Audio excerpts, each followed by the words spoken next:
Why she yell at me? I really don't like that woman in my ear. All right. Did you accept it? Are you gonna say in the meeting? Did you leave the chat or are you accepting the recording? All right.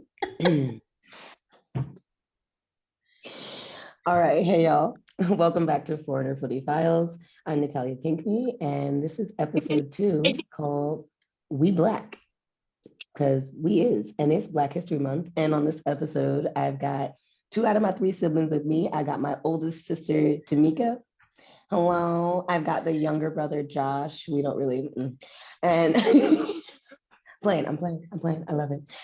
Please don't clown me later. And we're missing our second oldest sister, Talisha. So hopefully we can get her on the next episode featuring my sibs, because altogether it's a trip.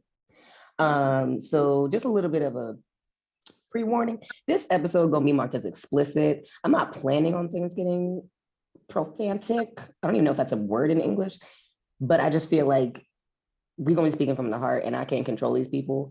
So just a warning. Booty hole. You see, this is what I mean. And I'm not editing it out. So who said now that? we've got one. We've got one in the first 2 minutes. Love that. It's so silly. It's silly. So any of my younger listeners, there's going to be an explicit warning on this episode. Don't be watching. Yeah. They'll be watching. Have an adult gets approval. So I'm pushing back the episode talking about the Combine because I'm doing bi-weekly postings, and this is going to be the last post of this month, and this month is Black History Month. So we're going to be talking to Black folk about Black stuff. You're welcome. And this episode, we're going to get into what it's like to be a Black athlete in a predominantly white area. So before we get into it, I want to give my siblings a chance to introduce themselves. So do it briefly. Don't do it Black, because this is already going to be a long episode. Thank you. Okay, Tamika, go for it. Okay, hey everybody.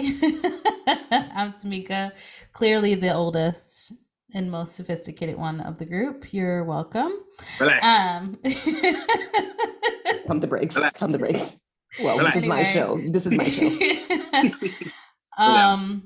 I am not only Natalia and Josh's oldest sister. I am a mom to 2 beautiful, pretty amazing kids, teenagers, sorry.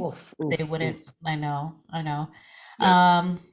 I'm also a pastor. So is. That's what I do. So that's me. Is there more? No, I think that's enough. I mean, we could talk about you forever, but I think for a brief introduction, that's good. Thank you. Okay, Josh, go ahead. Tell us about yourself. This is me. Hey. Here we go. I'm. What do you mean? I got half a second. You already roasted me, bro. Let me get my minute.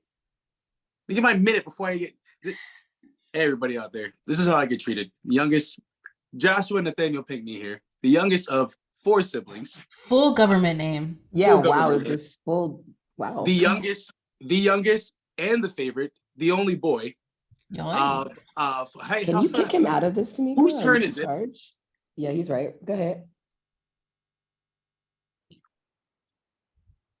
The youngest of the 4, the only boy.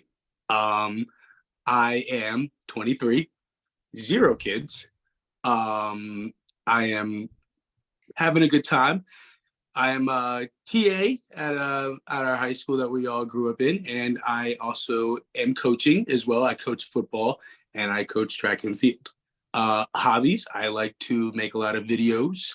YouTube channel, Scout Maps, shameless plug, not that shame at all. Subscribe, enjoy it. Natalia, thank you for having me on here. I really do appreciate it. Was that good enough? Are y'all still laughing? No, that's great. Gave your whole resume. I did. I love that for you. Thank you for promoting yourself on my podcast. This is all I got. That's all I got. I said, hey guys, here's my siblings introducing themselves. My brother plugs his own YouTube channel. Bro, on he gave his dating profile and his resume. His government name. Government name. tries to claim being the favorite sibling, which is It's not a claim, it's a fact. Sam, It's wildly it's a wild incorrect. claim. That's a notice, wild. notice which child they stopped at. All right, let's keep moving forward. Because mom had her Because they got it right. You also ate your twin in the womb. Okay, so let's get into it. Alpha, she means.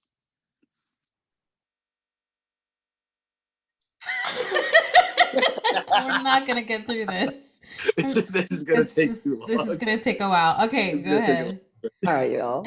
Let's get into it. So I've got a Laughs series out of now. questions. Yeah, get your giggles out.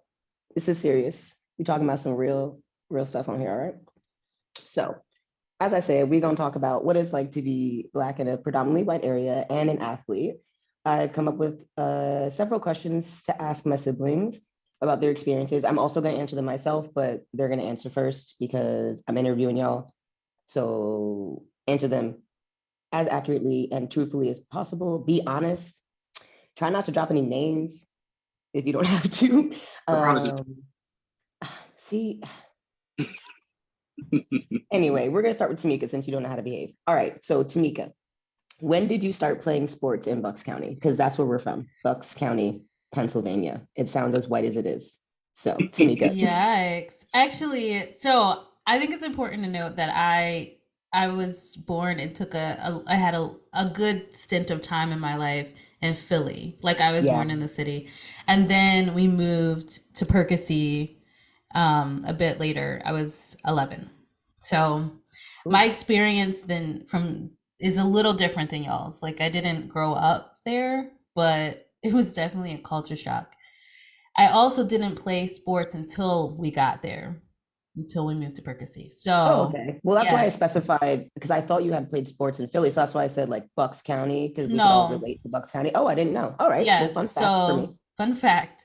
So my my whole athletic kind of career in high school, like through elementary to high school, was in white schools. So that's all I can speak to. But anyway, sorry. I started playing when I was in, I want to say 8th grade. I started playing basketball first.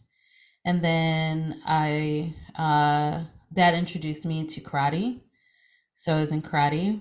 And then I'm gonna stop you there because you're getting into my next question. You said to say when did you start? When did you start? My fault. Okay, you can cut that. I'm not cutting nothing. I'm gonna just let the world know you don't know how to read questions. Right? Wow. I'm only talking this smack because she's countries away and cannot whoop my ass from here. I don't care. She's around the corner. You screwed up. You messed up. You're supposed to be the oldest one. You're supposed to be on top of it. You messed up. I'm letting her know right now. Cool. In myself as we speak. Started when I was in 8th grade. Move on. All right, Josh, when did you start playing sports in Bucks County? I'm just gonna go with when I was 5. Yeah, when I was like that solid age of a 5-year-old, but I have zero memory or recollection of it. Only videos. And those are barely even there. So I think 5. All right, 5 is good. I think I'm also 5. Yeah, you guys were very young. Very, very young. Mm-hmm. Definitely inspired from you and Talisha starting sports. Was like, well, they can walk. Yeah. In uniform. Still alive. They're good. Let's do it. All right, next question. The one that Tamika already started answering. Okay. Keep. All right. What sports did you play and at what level? Well, I'll go again. In 8th grade, I started playing basketball. I went all the way from 8th grade to college, to my sophomore year in college, before I got cut from the team. And so I played up until my sophomore year of college. I started playing. Oh, can I continue? I know, make sure I didn't get this wrong. All the sports and the levels. Thank you. If you need clarification. No, I got it. Thanks. This is okay. Spicy episode. This is the episode we're in. Anyway, You messed me up. Karate. I started, I think I was actually 11 or 12, so it was around the same time. Um, I I was competing in karate up until I think I was 15 or 16. Um, then I also played lacrosse. I didn't start lacrosse until I was a freshman in high school, and I played up until my senior year of college, and then I coached up until uh I feel like after Orion was born Hmm. or That before sounds Orion about was born. right. Yeah. I think it's Um yeah. And Orion is my youngest son, is my youngest child. So yeah, those are my sport. Oh, and I did end up playing, actually, I played lacrosse even past that. I was in an adult league for a while. So, Sure was. yep, that's it. That's it. Just play sports. All right, Josh. What sports did you play and at what level? so. I do remember doing karate like vaguely, and I think I was like 4 or 5 around there. That's what I'm guessing. I'm pretty sure around that time. But the sport that I fell in love with, thanks to the Brian Westbrook of the Eagles, was Go Birds. football. Go Birds! Unfortunate loss, but go Birds! We don't talk about it. But here, I fell in love with football at the age of 5. I mean, I know Dad was like, "Hey, play football," and I was probably just like, "Sure." And then I played flag, so then I did flag football, and I had no idea what that was about, but flag football at like 5, and then eventually went to competition once I hit like 6, 7 years old. Up did football up until the end of high school. Then once I reached middle school, I started doing. I know late elementary school, I started doing baseball and basketball. So I started combining all that. So I had like the trifecta: fall football. Then I did went to basketball. You know, all this. All we all know what the trifecta. Doing like multiple sports, but yeah, it was like fall football, then I did basketball, and I did baseball in the spring. So I did that pretty much all through up until middle school. Once I hit 7th grade, I eventually got introduced to this cool thing called track and field. Um, Running sucks, but like it's it sucks. But I guess we were as a unit, all of us were really fast, so they liked us. But I started in like 7th grade, and then did track all the way up until college. I did it in college for those 4 years on the club team at Penn State. And now I am coaching, and I'm partially still trying to run a little bit, getting back into it, doing some of the workouts that I have for my athletes and working out and trying to stay in shape because of some summer leagues that could be happening. So I think that's all the sports I got. Yeah, football. Yeah. So that's where I'm at with my levels. God, this is like, We're a nonstop family. we did so many sports, guys, because now I'm like, yeah, so I did karate inspired by Tamika and my dad. I had no idea what age I started that. Couldn't tell you. I just remember specifically stopping because of playing the real football that I played. So basically, almost every sport that I did, I had to stop either from being too short or because I had to choose football. But I did karate, was pretty decent at it. I think I just really liked fighting against the boys, to be honest, because I liked to make a statement as a gender.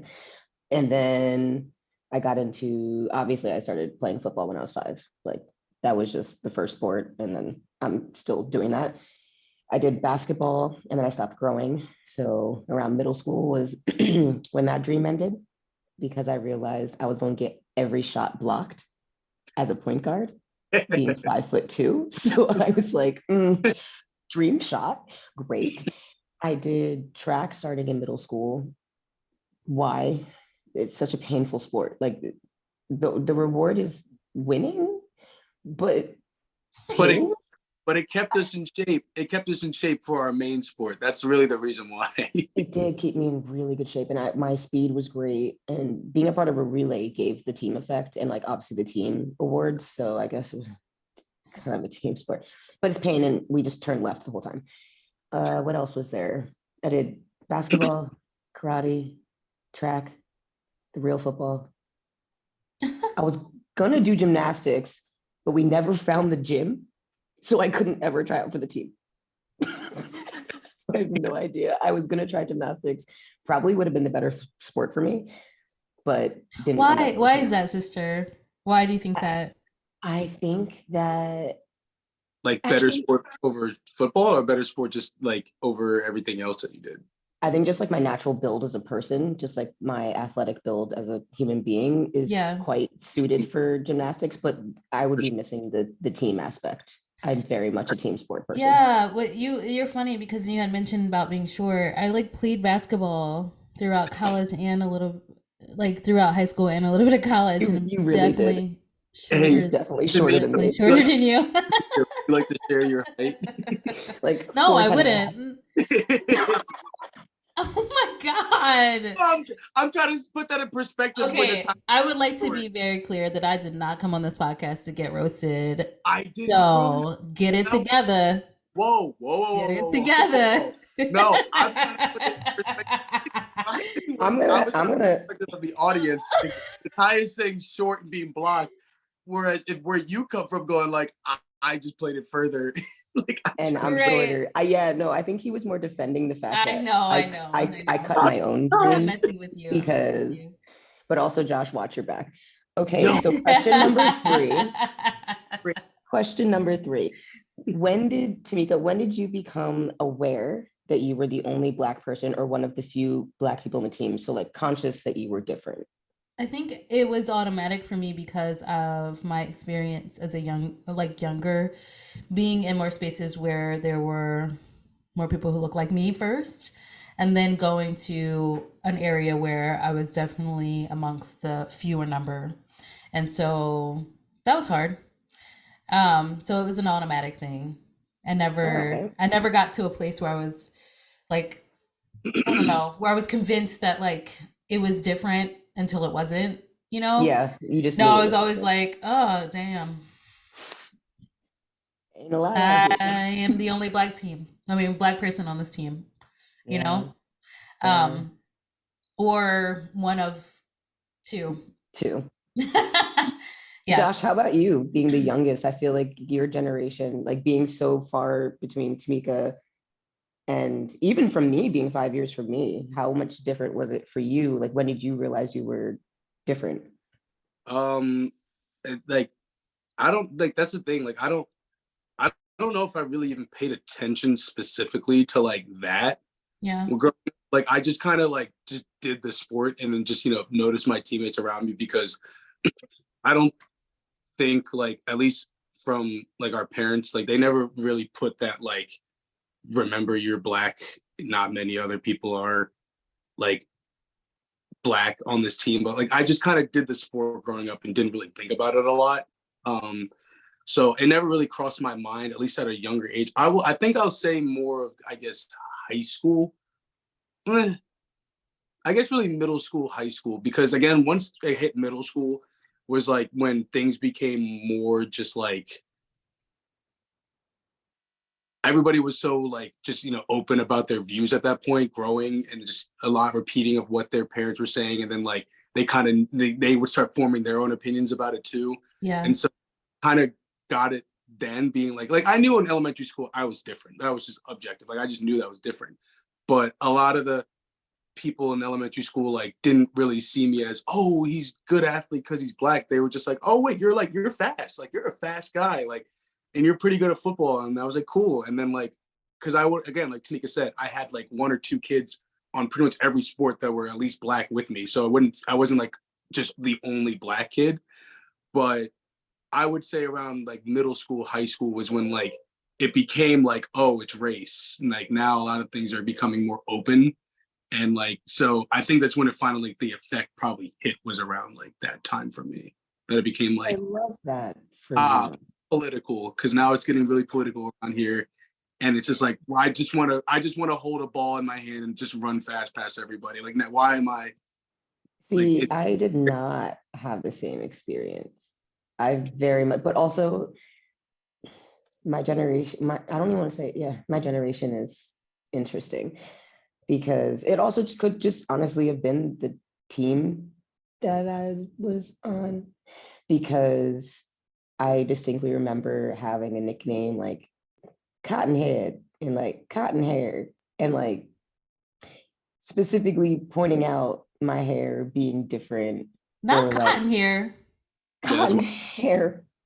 that is Sister, absolutely. I never knew that. That's wild. Yeah, there's a lot of moments that honestly, until I wrote out these questions for this episode, that I didn't realize I was internalizing until Yeah. I had to think about them, and I was like, oh shit, that was No, it's not cool. wild.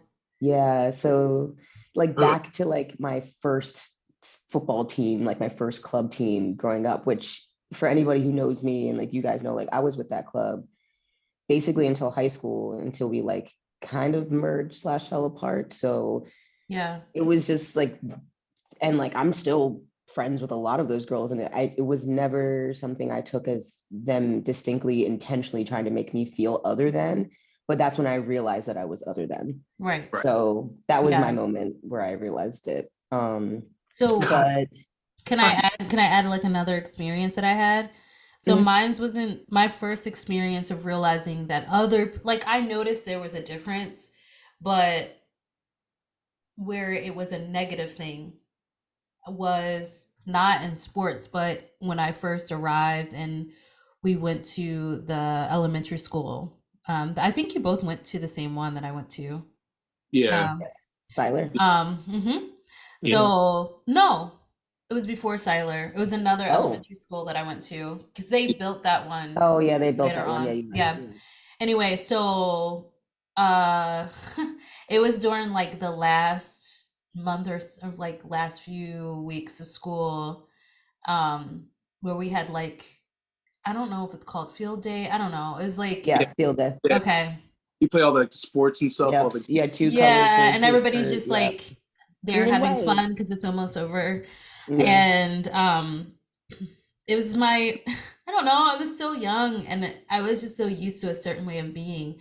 I brought this container of Kool-Aid to school because it was Kool-Aid, y'all. I'm from It was Philly. Kool-Aid, yo. Yo, I'm a look, I'm a look. Philly girl. So rat. anyway, and it was red. It was good. Anyway, I Hey, brought the we Kool-Aid to black. school Right. and it wasn't it to me. So here's the thing, right? Like I know we're being like cheeky about it, but it Right. wasn't because it wasn't like I'm showing I'm black. It was just like I really liked Kool-Aid for real, right? And I Right. had It's it a in this staple like drink in our house. right, and it was Right. before we have all these like amazing new containers we can put everything in.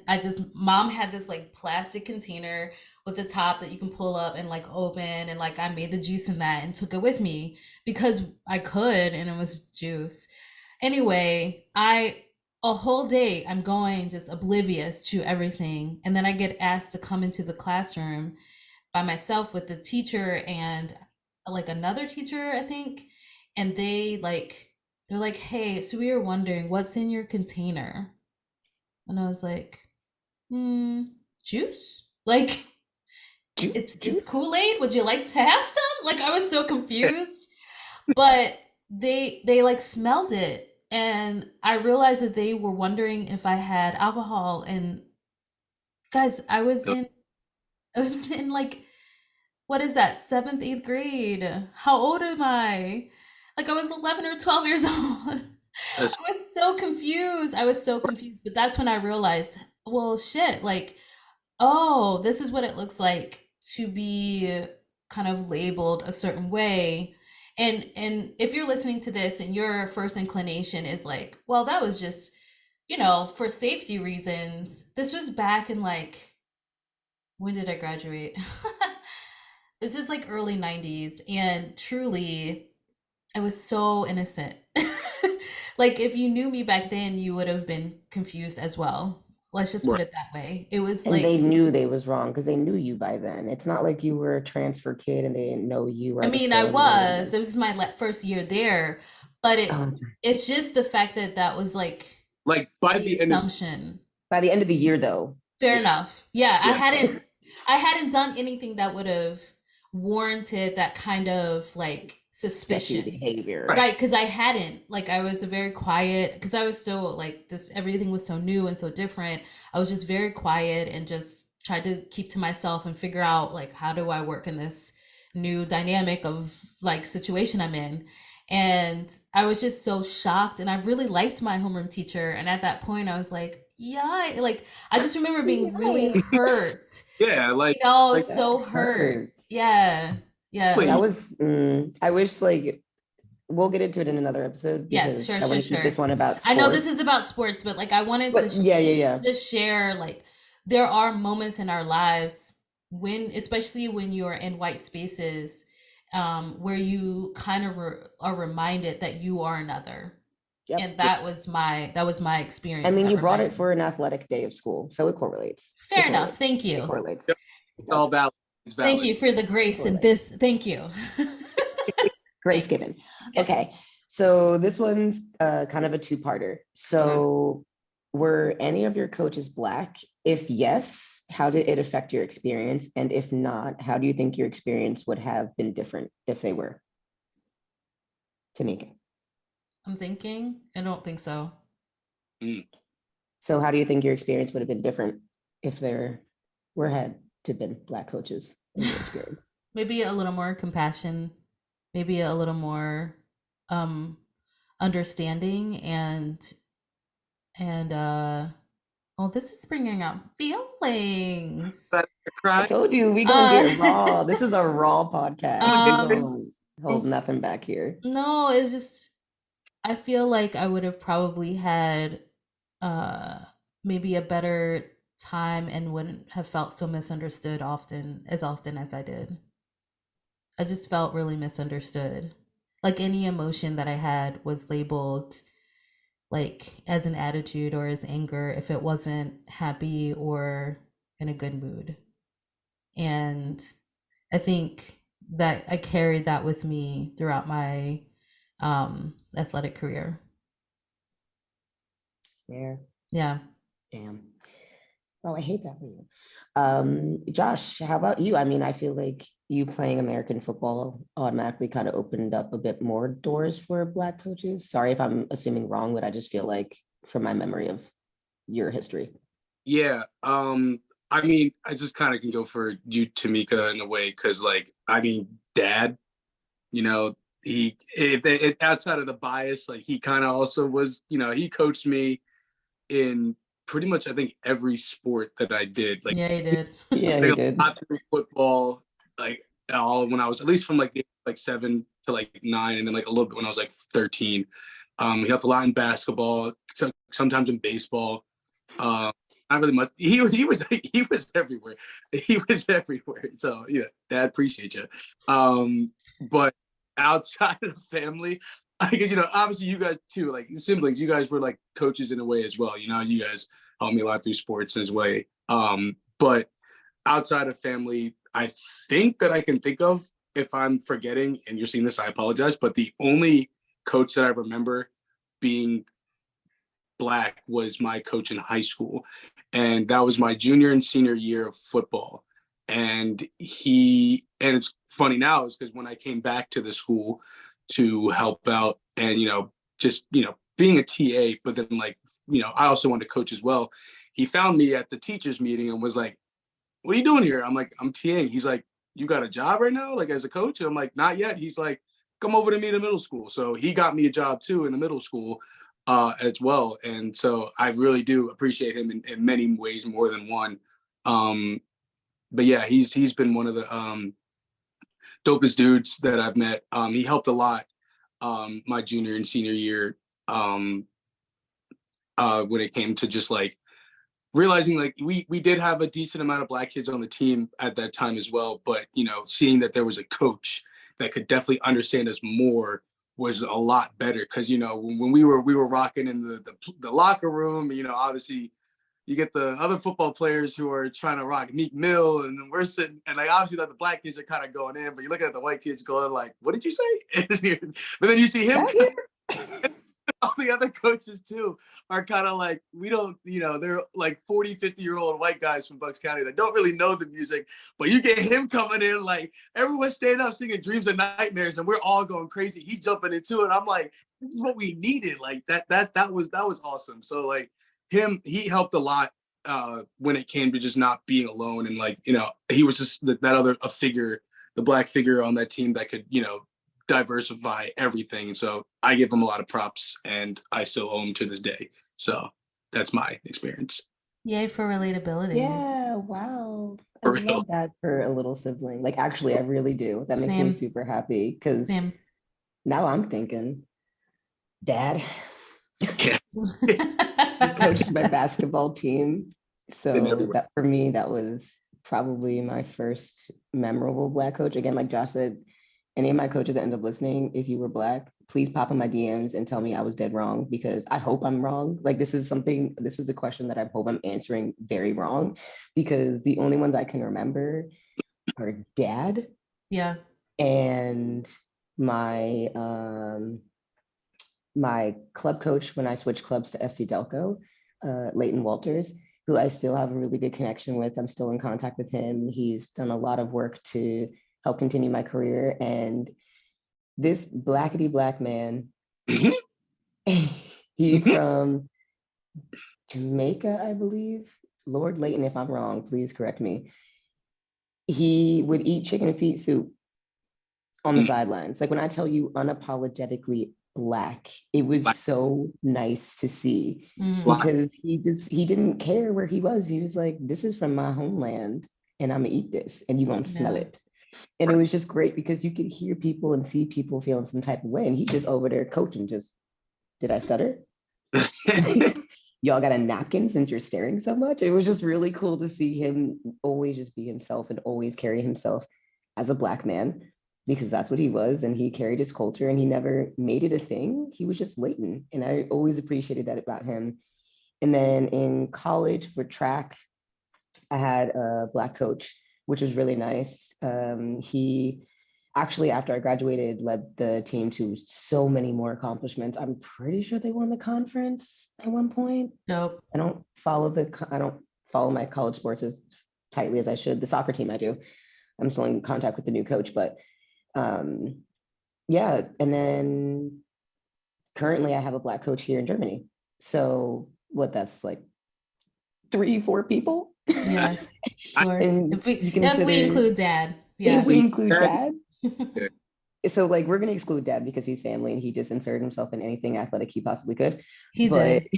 But uh I think that I have a theory. I think after his experiences with me and Talisha, he intentionally like put himself in the position to like protect the two of you, knowing the kind of things that we went through and the knowing that lack of like representation, my Mhm. it was goodness. more than the lack of what did you Represent. say? Representation. Thank you. I think it also had to do with he knew at that point. I mean, he knew from his own experiences, but I think he also knew from a dad's perspective at that point what it was like to have your kids in places where they might be mistreated. And he positioned himself to like protect y'all in a different way, which I appreciate very much. Like, I think the growth from that is important. So, It's super important, especially mhm. if I mean I can only imagine what now from like my repressed childhood memories. Yeah, This is bringing up. I can only imagine what he caught as a parent being hypersensitive that we didn't even notice. So right. that could also be stemmed from he probably caught a lot of microaggressions. He probably heard Hmm. comments from parents on the sideline. Like there's 100%. stuff that he probably knows and mom too that we have no idea about. So him joining in the staff could have also been like, at. Yeah, Not if No, I'm there. he's yeah. heard. Like I've asked him, like I've down the road now, like I was like, hey, so like now that's all said and done, like you've heard probably a lot about us growing up, right? And he's like, oh, I've heard a lot.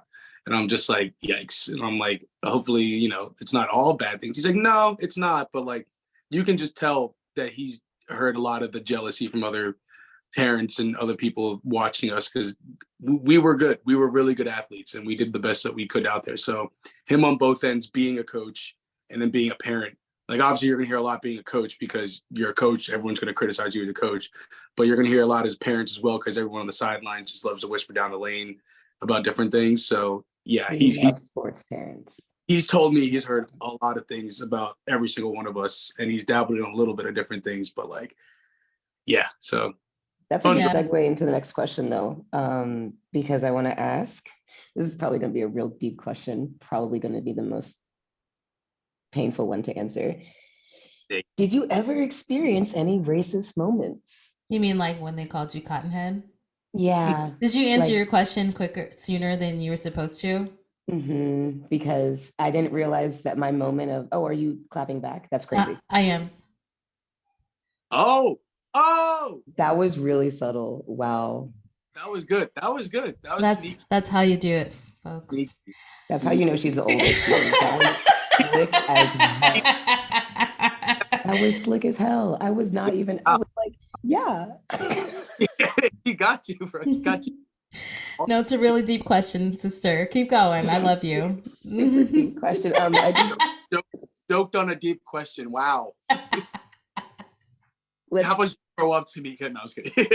let me move my afro out of my face because she really rocked my whole entire existence for like 5 seconds. So Tamika. Yes.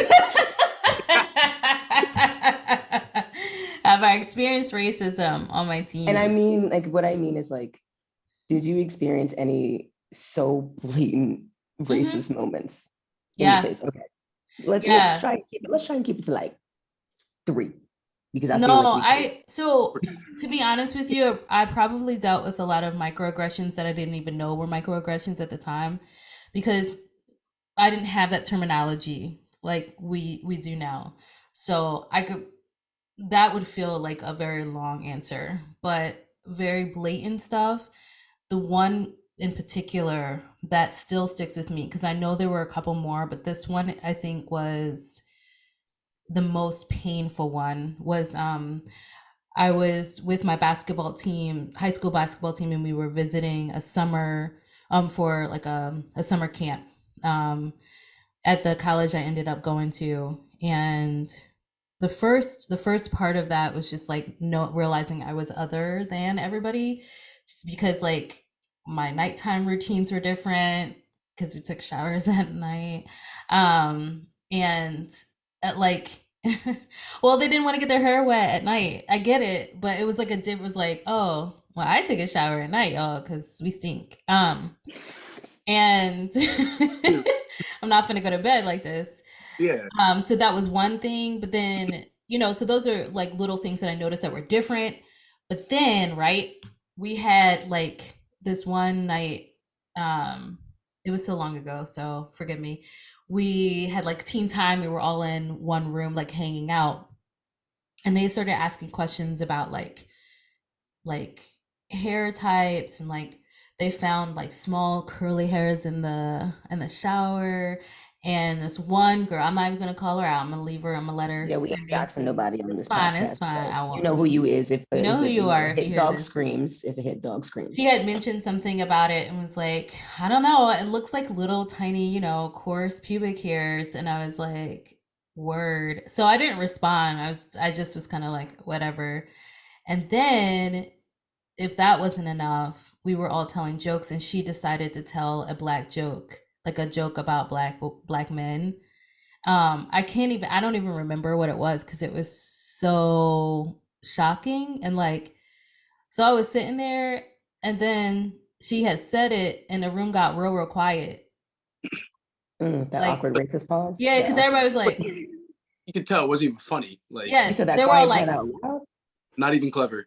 But like looking at each other. And fortunately, one of my other teammates who I have mad respect for, she like, and not because of this, but I just had a mad respect for her in general. So I don't, but anyway, she kind of like looked at her and was like, well, that was racist and that wasn't funny.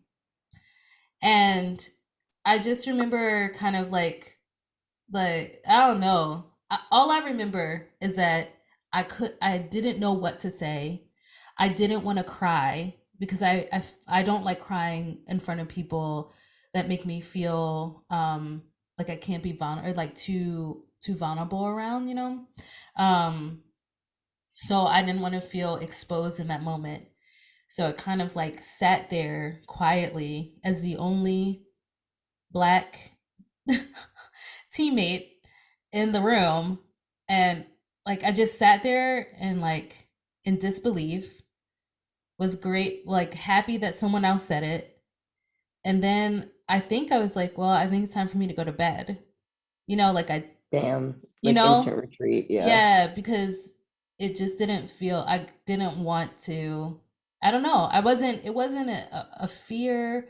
It was just, I was so shocked, and I was also just kind of like, just really hurt and felt alone, you know? Um, so yeah, that was a huge moment for me. Like I said, I know there were a lot more microaggressions, but that was in your face. That's uh, wow. yeah, Well, I have like a second part to this question. I should have said it before. That's my fault. sure, That's my sure, fault. you're That's good. my fault. Just like the how did you respond? You already answered that one, but if you just have another example, just to like piggyback the how you responded onto those racist moments. So you already said Um, for that one, but if you have another one, I don't have another example. I just, good. yeah. I mean, I know there's probably more, but that was the one that sticks with me even now, because that stuff stays with you. Like, it was very traumatizing. Scarring. Yeah. Hi, brother. Josh, do Did you they, want your turn? no, I'm saying, did they apologize? I believe that she did.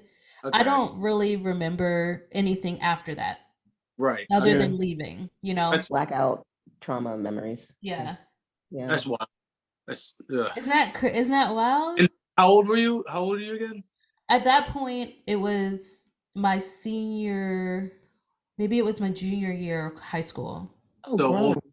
Oh, like Oh, very Like we aware. were, yeah, no, this Oh, like wasn't middle school. This wasn't yeah, like, no, we went to a camp with other high mm, schoolers. young okay. adults. You know, Okay. nice. Nice. Yeah. Nice. Matured racism. Okay. Very. All right.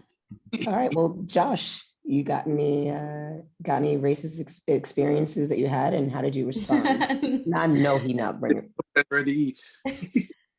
Not the You're well. not the napkin. You're well Not fed. the fork and okay. Okay. Well, I don't want. I want to say like a quick question for you two at least. Like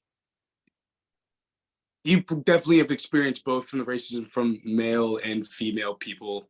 Mm-hmm. And so, would you say that at least? Because I want to say for me, like I don't remember a lot of women upright saying racist stuff to me, but I do have a lot. You know, obviously all my the males that I've grown up with say a lot of racist stuff and just constantly say things. Like, would you say that you've gotten more from males or females? I mean, I don't know if it's like just a hang around thing for you guys, but like, I think it has to do with the proximity.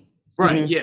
So I think, Also, you were just fetishized. Yeah, your racism was more Sorry, fetishes. but they didn't no, say anything you're not racist to you. They were just kind of like, "Oh, look at this black right, boy." right. Chocolate But that I want to take home to piss off my parents.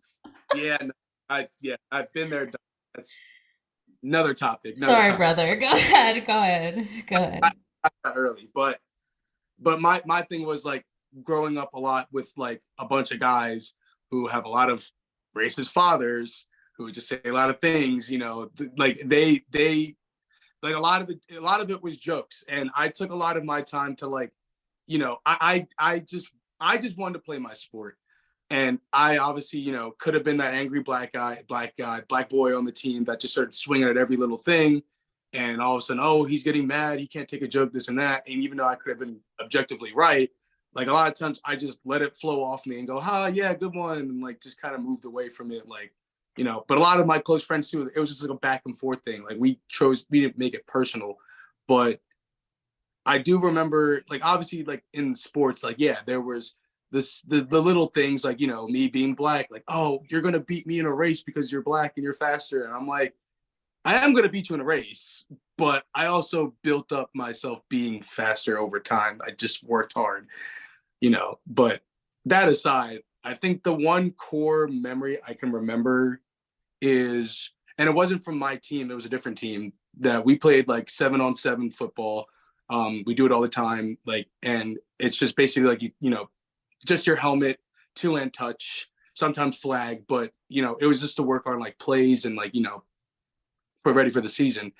And I caught the ball, I ran, you know, did my thing and got like tapped, whatever. And then, you know, of course he's gonna go like, oh, you know, you gotta try harder, nigga. And I was just like, hey, like, and I got in the dude, like I wasn't having it because that team was already making me mad, but I got in the kid's face And I just started going back and forth with him. And, you know, my boys started grabbing me, they started grabbing him. And I'm just like pissed.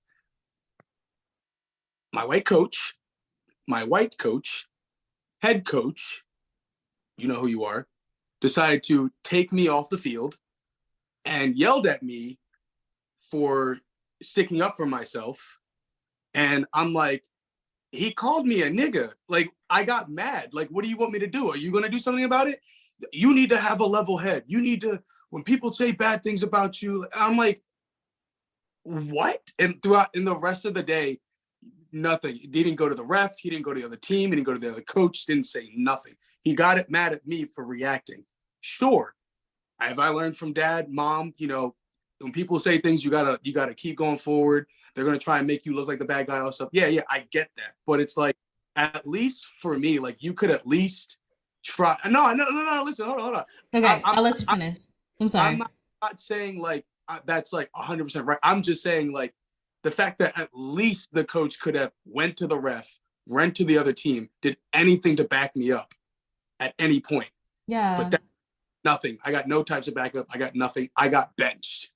I got put to the side because I reacted, and I was like, cool. All right. I know. Might as well have called you nigga himself by backing his actions up and punishing you. Yeah, and also it's just like that's a very unsafe place to be. And that's the problem with these kind of situations, right? Is that you're already placed in a situation where you're outnumbered. Right. And the real trauma of just being Black in America, like that's real. Like I know that, you know, people, and by people, I don't mean Black people. I know that a lot of white people want to dismiss that as like not reality, right? And some Black people too. So let me not do that. But the truth is we do carry those things with us. And then for your coach not to acknowledge a really painful experience that happened to you, right? But and instead like punish you for reacting like a normal human being would have reacted in any circumstance, right? Like, exactly. Right. But it wasn't. Yeah, go ahead. Too, like I'm you guys know, like I'm genuinely like, I mean, I think like all of us for most part, not really confrontational. Like we just kind of love to handle a business. If we can try and make it as less drama as possible, we can. I mean, I can at least say that for me. Like I try not. I try not to bring that energy around myself. Yeah, but it's very much a survival tactic, and I think that's unfortunate for us, to be honest. It's not a virtue. Like I appreciate that we can in some ways be level-headed, but it's not a virtue to suppress your your feelings for the sake of just getting by and assimilating into any circumstance so that you don't stick out too much, so that you don't anger the white people, so you don't make them, so you're not making people afraid of you or whatever, insert reason here kind of a situation. But also that's garbage. Like, sorry, sister. You're good. The part that got me the most was this all happened after you completed a great play. Like that's something else, like just as an athlete that added an extra layer for me. You did your job as the athlete. You made the play. You got a good run. You were called nigga by a white kid. So racist moment already from a disrespectful and triggering team. So it was like insult to injury. And then you were demonized by your own coach, who's supposed to be not only your coach, but also a protector as the adult, as the head coach. And it was like, you were just put into a deeper hole. And it's just all of that just irks me to my core. I'm sorry, brother. I'm sorry that happened to you. No, like that's what just sucks about us.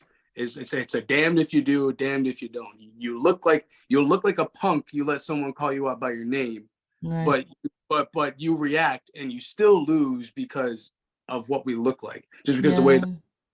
And now all of a sudden I'm a demon. I'm an animal. I'm this and that. And it's just like what do I do? What do I do? I'm supposed to suppress my feelings, so stay where you're, stay in your lane, or am I supposed to a certain way because I'm allowed to?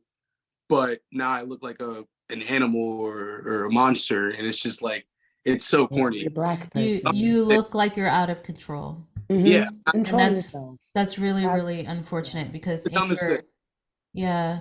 I'm sorry, Some brother. people, I nah, got be a lot. sorry about it. It was an eye opener. Honestly, that just added like an extra level of like maturity in my head to realize, all right, I need to one know my surroundings of when I do certain things, and like if I'm going to react, like I'm not saying that I can't not react, but like just knowing the fact of like if I react, like who around me will actually have my back and who won't. Like even if That's they're true. That's necessarily, true. even if they're Yeah. not It's necessarily, unfortunate it has to be like a learning lesson thing, yeah, but and I even Yeah. guess. it's not You mean necessarily you can't be human? right, yeah. Like even though it's not necessarily colored people that I gotta watch who are just around me that are Yeah. like what back, like and even if people of not black, Hispanic, white in People, general, yeah, sure. who Not has my black. in most situations like that, like who can have my back in those situations. So very big eye opener at that point for me. Yeah. Oof. Also just Um, trash. But just Trash, very trash, trash. but yeah, I Wow. feel you. Well, I'm like, my before I get into my, because you reminded me of another one, so I've got two, unfortunately. The second one's kind of like a lot of people could defend it as it's not racist, but anyway, I just want to drop a really lovely racist moment that I had today because while we're in the mood, Mm-hmm. what I had a is it? lovely experience with blackface today, 2023. So I just want that to be known that it's not gone. Yeah, we're saying memories from childhood. We're giving you examples of early onset trauma, but this is still happening to the point where like I'm relating it to a sport in a way because I went out with my football team to celebrate Carnival, a happy time and team bonding, and all the good things. And my day was quite altered because of experiencing blackface in broad public daylight, grown folks. Shout Like out to Germany. shout out to the very current blackface being used in Germany. Really love that experience today. Bro, Rocked my entire existence. Jaw hit the floor. I did capture two of the people on camera. It is on my social media pages. If you do follow me, you I'm more know, than happy to repost again because they're in my camera roll. So if anybody recognizes them, name them. Anyway, so for my racist moments in sports, so the first one that I can say, this one hits home a bit because I ran with it Mm, myself for mm. years. I called myself it. It was a lovely racist nickname given to me by my high school teammates. Y'all know who you are. Some of y'all have approached me and apologized later in years, with some growth and some realization. But my nickname in high school was Chattel.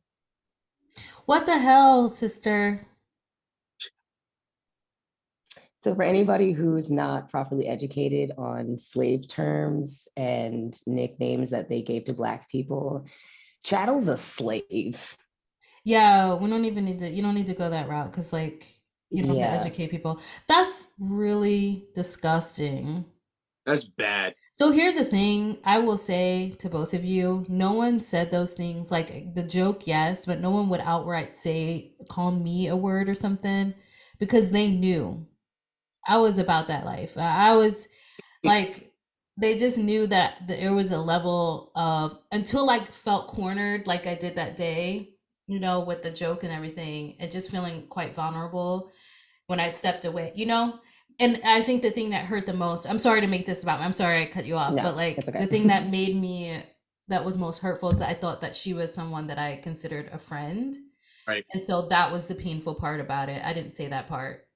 But Yeah, these were chattel, all my friends. chattel, Like when I tell you the nickname came, it's so ironically, it's not funny. Like it's really not. I need y'all to no, understand. Like I'm laughing as a as a mechanism, nervous. Yeah, yeah, yeah. but it was unironically given to me the same day that these people learned it in class.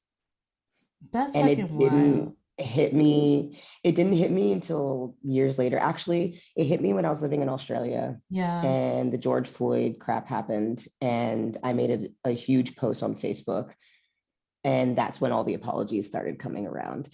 Uh, And and that's when it hit me when like I talked about how blackout memories happen. So when trauma happens a lot to Black people, we black out on a lot of the details, or even just full moments gone. And until something comes up where it reminds you that it happened. So I remembered the small detail that I think is what made it hurt the most was they took something that was supposed to be an educational moment in school of this is a term used for these people, blah, blah, blah, blah, blah, and somehow turned it into a nickname for their Black teammate. And it was like, we had one other Black girl, and this is something I had in the details. So Aislinn, so sorry I didn't name you in the last episode for having another Black teammate in high school, but after she graduated out, I'm fairly certain it was just me. And so it was like, the only Black girl on the team, you just learned what chattel means, and you thought, hey, at practice later, we're gonna go call Nat chattel. And like I said, like I went along with it. People like I have a memory in my OneDrive that came up. It was a screenshot of a text conversation that I had with one of these girls. And it was literally just like chattel, chattel, chattel, chattel, chattel, chattel. It's like over and over again. And like me responding with her name over and over again, like just like, you know, like, hey, you're calling me my name. And I just responded with her name. And like I have, and it was almost like I subconsciously took a screenshot of that moment. And I was just like, that is not normal. Like that's not okay. That's like awful. I was really called slave Jesus. by my own teammates for years.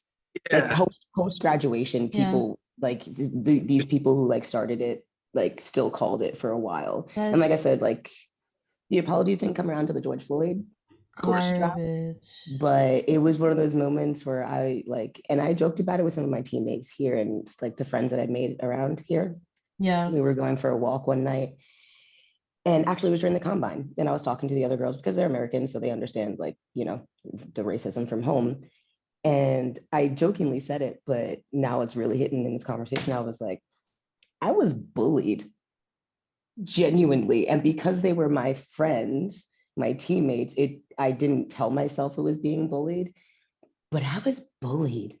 But because I was considered an athlete, I was popular, everybody liked me, blah, blah, blah, blah, blah. How could I be bullied? And that was like the response that I told myself, like, you're a liked person, like you have all these friends, you're an athlete, like you're not like the nerds get bullied, whatever you tell yourself in high school. You're not the person being bullied, you're the athlete. And then I was like, wait a damn minute. I was bullied. So that's like, that one. That's tokenism 101. I'm so sorry, sister. I'm sorry that you experienced that. I'm sorry that you didn't have the kind of knowledge to know that that's what was happening in that moment. Like that's just garbage. Also, shout out to white parents who think that teaching kids anything about Black history is going to make them feel guilty. Special shout out to Good story. Scream. Hit dogs scream. Good story. I'm not gonna lie, you saying nickname reminded me of the nickname that football players gave me. Specifically one, again, not gonna name you, but you know who you are, my old buddy. I got called Curious. As in George the monkey? Yes. Are you being serious right now? Once you said nickname, I was like, that's my face. You probably could see the recording. My face dropped, and I was like, oh, I forgot about that completely. Again, repress that memory. Yeah, I got called, like the nickname was just Curious. I hate that for us so much. And I just kind of let that like go, you know, same exact to make you feel less shitty about yourself. You know, I went through the exact same thing. I got called Curious, thought it was funny, haha, oh my God, they're calling me a monkey. And then I was like, they're calling me a monkey. Like the only style point I can give them is that at least it was somewhat creative. Not all creative, somewhat. But other than that, it was just blatantly just like fucked up. So yeah, like mine was just straight slave. At least they cut the name out. Curious, like, oh, he's just a really curious guy. Yeah, nah, nigga, you called me a monkey. All right, so here's what we're gonna do from this point on. Though we're not gonna give you. I'm sorry, we're gonna stop doing that little crumb thing. Like I get it, it was creative, but Let's No, stop doing that. Stop doing that. What the hell? What the hell? No, I'm so serious. That is wild. Like Yeah. yeah. Yeah. Wow. Yeah. Wow. See, like that's why I started with that one because the next one's like not really like racist. It is for me, and I'm going to say it's racist because Of I know course. exactly why it happened and Yeah, why it was allowed to happen. sure. So for any of my listeners at home who remember this game, I still get heated. So I don't remember if it was playoffs or if it was like districts. I'm pretty sure it was districts. I'm gonna say it was districts finals. And let me tell you something about our soccer team, football team. We was good. Like from when I was a freshman to when I graduated, we was good. And even now, Very we're good. good. There's something about the women's football team for Yeah. Penridge. We're just good. I don't know if it's the Yeah. water, but like there's something. And No, like y'all were we good. And you had some good coaches too. That was great helpful. coaches, Yeah, you really. did. You Shout really out to those did. coaches. And we were, it was near the end of the game. I think we were either tied or down by one. I just remember that the breakaway that I was on was game changing. And I'm on a breakaway. And let me tell you something, I could feel it through the ancestors that I was going to score. Like I knew I was gone. And for any of y'all who know me from high school, every football season, I had my hair in braids. I had my weave. That was Oh my protective gosh. hairstyle. Josh, I know you remember this. I Oh my had God. my hair in braids because it was my protective style for the season. I didn't have to worry about it and it looked fly. So I had my I can braids, this. right? And I'm on a breakaway and the last defender decides, instead of doing like a sportsman type foul, grabs my weave and pulls me back, yanked my whole neck back. My hair, just my Yeah, ponytail, grabbed your hair. Yeah. grabbed my hair, grabbed Yeah. it all the way back, and gave me whiplash. Like it was like legitimately like my momentum was not going backwards. And she yanked my hair, pulled me back, which first of all, let's go over the rules of football. Last defender, breakaway, goal scoring opportunity, red card, instantly. Red card, no doubt about it. Got a yellow card. A yellow Okay. card for pulling your hair? Yellow card. And then the mother of this girl decided she wanted to get loud. So my mother, shout out to my mom on the sidelines, got loud and she Of got course in she that did. girl's mom's face. I'll never forget. Everyone on the sidelines lit up. Everyone was like, yo, like people who don't even know the sport well were like, that's a red card. That's a penalty kick. Right. Like, that is, you can't do that. It's the last defender. It's a goal scoring opportunity. Ref Man, only gave her a yellow, conveniently gave the kick outside the box, right outside the box. I was in the box.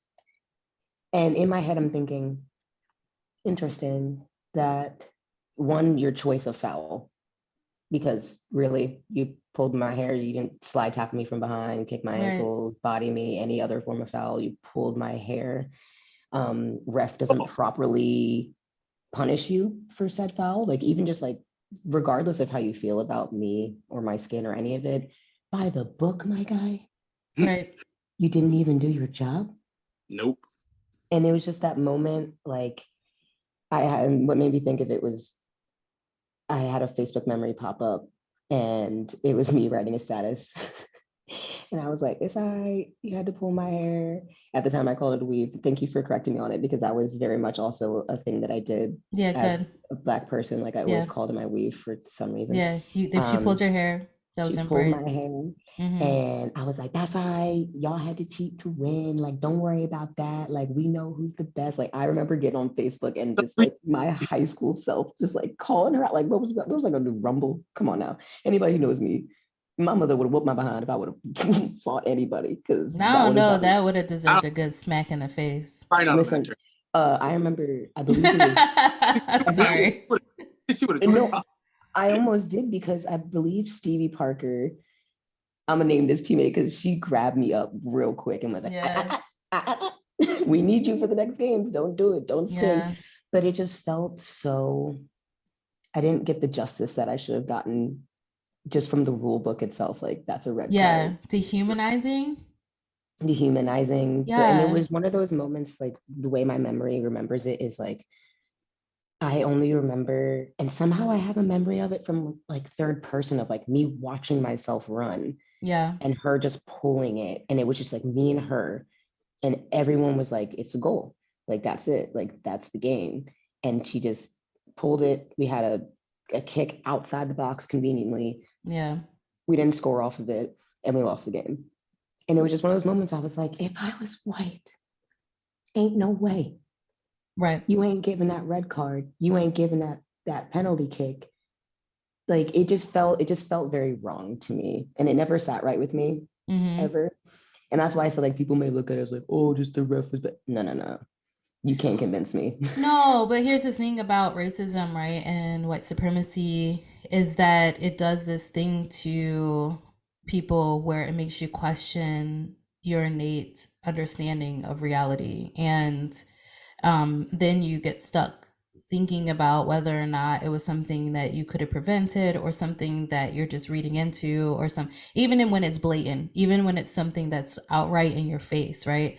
And you question and this is so I'll just speak for myself. I know that in the past I've questioned like certain situations, um, wondering if I was just being too sensitive to this to what was going on or Yeah. whether or not, you know what I mean? And Yeah. that is It's me. what It's me. I'm the problem. happens in this kind of like racist society and a racist culture and with white supremacy as its basis, right? So like what I would say to you as someone who loves you both very much, who is your older sister, is that like I hope that you start to really trust your voice and trust the things that you know happen to you and call a thing, even if it's, you know, even if you're uncertain of how others will perceive it or take it, right? You are we do not have to live into respectability politics anymore. That is not a thing. No, no. um and it Right. doesn't, and what we have learned from our history is that doesn't necessarily protect us anyway. So you do not have to quiet yourself, you do not have to contain the anger that is real and human, and you do not have to do things to make other people feel comfortable with your presence, That's exactly especially. what I was doing with my situation. Exactly. That's exactly right. And like Yeah. here's the thing, right? We do have this thing in sports where we have to like you have to, you know, have a level of self-control because you don't want to mess up the game, you don't want to mess up the situation where you're like you know, where you might get a penalty or hurt the fact that you could be playing the next game. So this is all true. This is all the nature of team sports. So there's that element, but then there's the element in which like you're pushed beyond a limit that most people wouldn't be willing to deal with. Like, Well, racist nicknames from your teammates. Like, right, where you're supposed okay, to feel bench like a me part then. of a group, you know what I'm saying? Where you're Because supposed to that's be feel like a part of something and you're putting your body as much as they are in a position to get hurt and get your hair pulled and stuff for the sake of winning like a game with other people who can't even respect your humanity and the dignity of who you are by not calling you a name that is clearly racist, that is very clearly. triggering and it just dehumanizes who you are. Like Well, that's wild. it was Just just imagine. the fact of like, go ahead, Josh. Go ahead. I was just saying, just imagine though, like the roles were reversed and you hawked her. No, yeah, you're fast. No, you hawk her down and you just say, fuck it. Let me just last resort, reach my hand out and yank her down. You would have been thrown out of the game immediately. Absolutely. Immediately. You wouldn't have Immediately. been able to play Without the any next game. thought, any hesitation, you would have been chucked out of that game and then booed and hissed at. That's crazy. I'm Yeah. glad there was still a reaction that there was to that she did it to you, but it's still just like, for a fact if you were in that situation and you did that, more than likely are getting tossed. Yeah. Absolutely. And like even just like with our teammate stuff, like goes back to like your situation. It's also and this is the last thing I want to say because I want to get to the next question. But like this is the whole thing of, and I said it to some friends here. It took me till 2023, this year, to start calling white people out just for saying nigga, because I was always afraid to be the Black friend that made a fuss or couldn't take a joke, like you said, or like was the one that made it awkward for everyone because you called out the white person for saying something that they shouldn't say. And it took me until this year to have confidence, which is crazy. I'm 27. I'll be 28 next month, to finally have the courage to say, you're white. You can't say nigga. I don't care how much you wish you could. I don't care how much you believe you think you should. You can't say it. And it's the same thing. It's like, you can't call him a chattel. You just can't. I don't care how funny you think it is. I don't care how you feel it correlates to your learning lesson of the day. I'm not a piggyback joke on your history lesson. X. Yeah, also, can we just mention that it's not even about what you can and can't do? Like, have some fucking respect. Like, just be respect. Like, yeah, I don't It's know. I think easy. it's our age difference. And also, I will say, I feel for the two of you because that wasn't my experience growing up until we moved to that area, right? Right. I dealt with other things that like kids deal with just being kids, right? You deal with a lot Like of, being a Black kid specifically. yeah, and Yeah. listen, I mean, Philly there has were its there are multiple things Good. that I could probably point out, but the thing that makes me sad is that y'all didn't have the experience of being around like peers that look like you, that Right. could affirm something in you, that like said, no, you're good, like we're a part of something, right? Right. And that really sucks. Like, I don't think that I mean, I had a little bit of that um growing up, but I do mourn that for myself even. Like, and I think that that's really sad, which is why I struggle with having my own kids in majority white spaces, because that is a reality yeah. of being Facts. that, yeah. And like, because you deal with tokenization, you deal with outward stuff that happens, right?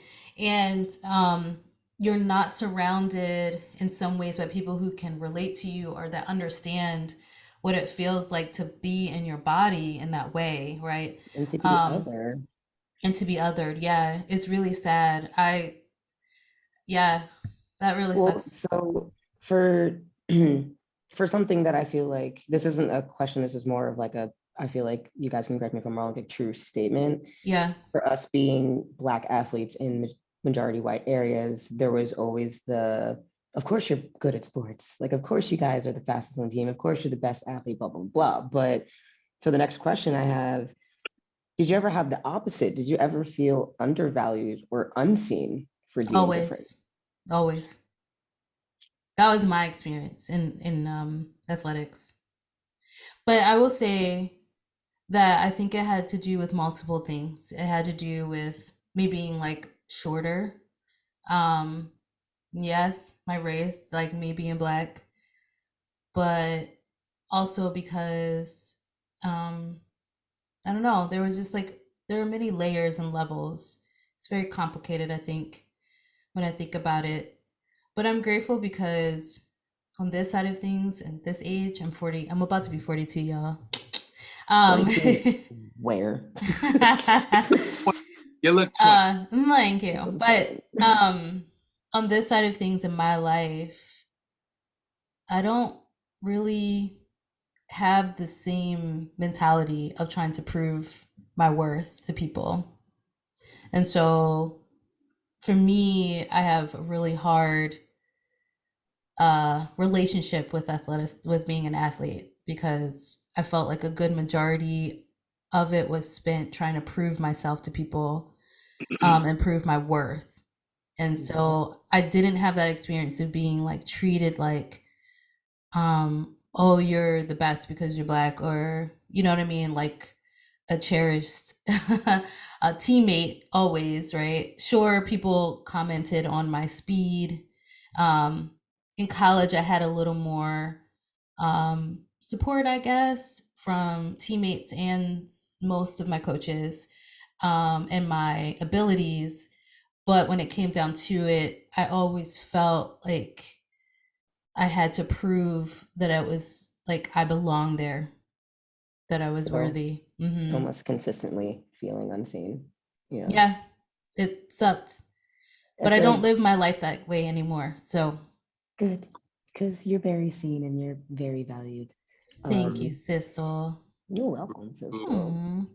I feel like Josh being, I have to say, I really enjoy that we're going like oldest to youngest and then kind of to the middle because it's you can see the difference, also gender, but you can also see the difference in like generational experiences of like how sports and race have become so like Different. coincided. Yeah. And Yeah. so like for Josh, like not to speak on your experience because you're about to, but I just feel like and just also being your older sister and like having to like hear your accomplishments because you had a lot You of like did. sports and people were always like, God, of course Josh is the best, like da da da da. So like did you ever feel like unseen or undervalued on your teams? I mean, like I hope the answer is no as your older sister, but like, did you? It's a yeah, Yeah. unfortunately. Yeah. Yeah. Damn. Um, Damn.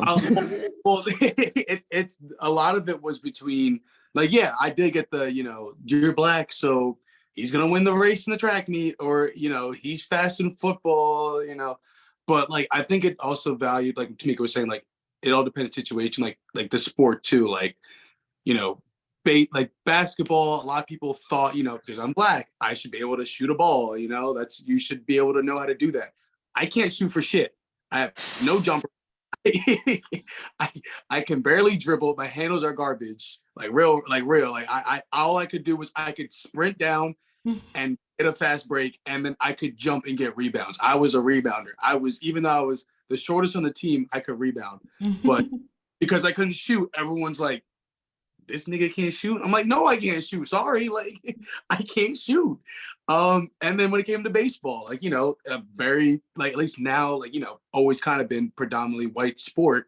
Like I couldn't hit home runs. I would literally hit in the field, but because I was fast, I could get to first base before getting thrown out. And I guess the cool thing was like, they gave me the own like, yeah, you steal the base whenever you feel like it. And I was like, all right, bet. So like I had my own freedom there. Uh, but for my passion of sports and football was the hardest part. And not because I was black, but because I was short and I didn't, I wasn't stocky jack dude. I was going into high school like 150 soaking wet. Like I was 150 pounds, five, 4, 5, whatever. Mhm. And I'm gonna be a running back. And like that was cool in Green Jackets when I was younger and like, middle school. But high school, you're going against some dudes who look like they're 30. Like you need to check that ID. Like you look 30. You are not no 17-year-old. Don't lie to me. But you're getting rocked by these guys every day. And I still remember back in middle school, I was in 8th grade and we were all going to middle school. Like it was that summer. And one of my boys was asking, like, he got told by the other teammate that I used to play with too. And they were like, he was like, oh, you think Josh is going to probably start like in high school and stuff like that? And they were like, nah, like he's too small. Like, I think he's probably going to be done after like middle school. And I'm just like, I get it. High school is the way it is. Like, if you are short, like there are kids who were shorter than me. They didn't really get that opportunity, but like still, like I was short and I was very defined in my muscle. Like that's just how our family was. We looked jacked and we looked athletic, but I True. wasn't sick. You Very did. true. We still do, but I wasn't 6'1", 190 running Right. like a 4. Like I wasn't that typical, like, yeah, bro's going 4 or 5 stars. Like I was again 5'5", 150, but I could run really fast. Yeah. And but that will of like hearing that again, that just definitely same with the part of you guys. It motivated me to just be better and just stop fearing everything. Because again, I was short and I was small, but like I've gotten rocked by many dudes 3 times the size of me, and it has I've got seen you back up. get jacked up. Dude, Like, there's one thing I can say. Like, this is okay. This is going to sound very terrible, and I love you very much, and I'm not happy that your career stopped because I thought you were super talented. But I'm so happy that you were too small to play football at a higher level because you were so damn good. But like health-wise with that sport, I was so happy you couldn't keep playing because every hit, every listen, run, I was like, listen, and let me tell you, once I got hurt in football, like senior year, non-contact, which was kind of the worst thing about it. But like once I kind of came to terms of like, you know what, like I'll always love football. That'll always be my thing forever. Like that's my sport. I wish I could still do it. But at the end of the day, like I'm also fine being like 23 and can have functional memory.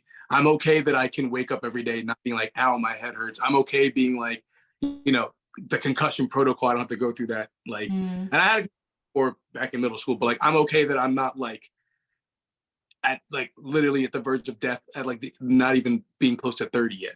That's where I can say is like, you know, love football that for you. will always be my sport, but like, I'm also okay that, you know, running track was great. And I'm okay that I'm not like seen as, you know, that in my life of just like, oh, like you're like seconds away from just being able to forget your name now, which kind of sucks. But that was concussions are really real. Check your doctor. But the other side too is, I guess, the kind of the flip side, which is funny, which did test me as an African American, was because I was African American and because I'm known as fast. If a white kid would beat me, it was, you got beat by a white kid, and it was like, oh, That's what you just realize people can be fast, and it's not about skin color. Like that's the wild. sport. Good for you. You figured out biology. That people can train hard and work hard, and you can just be better by physically putting in the work. You figured out how to not be lazy. Good job. But it's just like that's the one thing too, is like I've gone against many different people in my life in track, and I've lost many of times. And that's the thing. I've lost to different races. Just because you're black doesn't always mean you're going to win every single thing. There are a lot of fast white, Asian, Hispanic, a lot of people out there who are fast. Just fast people. Just Yeah. fast human beings. Yeah. It's everywhere. There are fast people everywhere. And that was the thing. Like people just, you know, that's where the devalued as well too, is like, you know, it's like, I guess in a way pressure as well of having that, like, you know, it feels good to know that, you know, people saw me as a fast kid and like I could win races. I was, you know, the breakaway guy in football and stuff like that. But it was like, you always, and like in a way became the standard too of like, you know, if I don't win every single race that I do, whether that was like in practice for track or that was even in like conditioning for football, it was like, oh, like Pinckney's getting caught, like he might be slowing down, and like that could have just been, again, people trying to be jokes, but like it hurt. It was like I took that serious. I was like, I know I'm the fast guy and I still am, but like I feel like I don't have to like show off every time. Like I can still like it was just stupid, and like it did make me feel like some sort of insecurity about it. Like I know it sounds opposite, being insecure about being fast, but like it was like this real thing. You're not in that standard that everyone has for you, then they're just going to look at you and go, you know, maybe you're falling off a bit. And I'm just like, or I'm just tired. Yeah. That's the thing. I'm not going to be 100% all the time for you and just to show you to be like your puppet. Like, no, today I just didn't run fast, and that's simple as that. Yeah. That's the one thing. I didn't like when I ran track. I don't know. I guess I got lucky, to be honest, with the track community that I had for like just the years of high school that I had. I didn't have much of, because we had some fast, like that's another thing. My track team too, y'all. I'm telling you, the water. Me and Smith still talk to you, by the way. We still talk about you and your group, like that. You guys, that's great. Dirty. We were dirty good. Like broke record. We were so good. Anyway, but like being one of the few Black kids in the school and on the team, obviously most of my team was white. So like we had a fast relay team, And before one of my other girls joined the team when she got to high school, it was just me and a bunch of white girls. And then it was me, uh, another Black girl, and then white girls. And, you know, the generations below me, like Josh's generation, had more Black kids coming up through the school. Like I remember when I got a job at the high school after graduating, I came back and I literally looked at Josh and I was like, where did these Black people come from? Like seriously. So I actually never really had those comments said to me of like, oh, you're Black, like you should win. It was more just like, we expect you to win because you're fast. And like, it was just like point blank, that was it. So luckily for me, at least in track, race was never added on, but I definitely felt extremely undervalued, unfortunately, in the sport that I'm still playing. Probably where I felt it the most, where I still very much feel it a lot. I'm constantly feeling like I have to prove something, and I'm constantly feeling underestimated, undervalued, like not respected because I'm different. And it's frustrating because you would expect like the opposite, right? Like, oh, like the Black girl on the team, like obviously she's athletic, like obviously she's going to be good. And I don't know, maybe it could be a mixture of that. It could be a mixture of like, we're assuming that you should be amazing. And when I turn out to just be like good, like I'm good at my sport. I consider myself good at football. And I guess it's like I'm not reaching some standard that they had in their own mind about me. And so when I make a mistake, God forbid, or you know, I don't do everything perfect or something like that, and it's just like an immediate like beration, like getting berated, getting my mistakes pointed out, like being used as examples to showcase bad play in a game or in a practice. And it's kind of like I feel often like the punching bag. And I felt like that on a lot of my teams, where it's like the scapegoat for what not to do. But then when I do things right or things go well, it's kind of brushed under the rug because I guess it is that underlying, like, we expected you to be doing that because you're the Black athlete. So like, yeah, you should just be doing your job well all the time. So it's like that weird, like you said, Josh, it's almost like feeling that insecurity of like, I'm fast, but like, it makes me have like insecurities about it. It's almost like I'm a talented athlete, but I'm constantly demonized for not being a perfectly talented athlete. And so there's like a level that I have to reach. And if I'm not reaching it, I'm a disappointment. Whereas everyone else, it feels like is allowed to be imperfect. And that's the thing about, like, we have to be forgetting that we're literally human beings. We are not God. We are not immortal. Like, and you know, I mean, I think that's just the back and forth of like when we get gassed up a lot, like, which is great. It's good to get gassed up, you know, acknowledge our accomplishments, but then that puts a lot of high expectations for us. And then when we don't slightly do that, it's just like immediately like, you're messing up. Like, this one time in practice, I will never forget in football. My oh my God, my coach yelled at me for running too fast in a play. So in football, obviously, you're supposed to go full speed, hardcore. You need to run practice like you play. And a lot of the times, I was already fairly fast. So like, I won't lie, like I was like 70% running, but like I was still I like, do the same thing. but I was still like catching up to everybody. Like I wasn't like being blown off the ball. Like I was still like half-assing it, but like I was still moving. And so, coach, I can tell you're not going full speed. And I'm like, yeah, you're Because not we wrong. don't But have to. so, obviously I got annoyed, and I was like, you know what, fine, watch this. And I ran the play. I was supposed to get a handoff, and I just decided to say, you know what, I'm just going to screw up with everybody. I'm just going to screw the whole like chemistry. I don't care. I'm going full speed then. I got turned to motion. I ran as fast as I could, and the quarterback got like hesitated. Was like, he realized how fast he was. Like, hiked the ball. I ran right past it and ran into the ball, and the play got dead. And then he yelled at me and was like, "Now you're going too fast." Then I was like, I literally stared at him like, "What do you want me to do?" And I remember like it was like a running joke with the boys being like, "Pinkney, you're going too fast. What are you doing?" And I was just like, I don't know what else to do, guys. Like, I can't win. The hate of him just unraveled day after day after day, and it was so funny. But yeah, that's a funny thing. Yeah. Yeah, All right. so what I'm recognizing, honestly, is that like there's two layers to this. There's like the layer of which, like, honestly, sports, team sports especially, can be very there's a lot of pressure in it.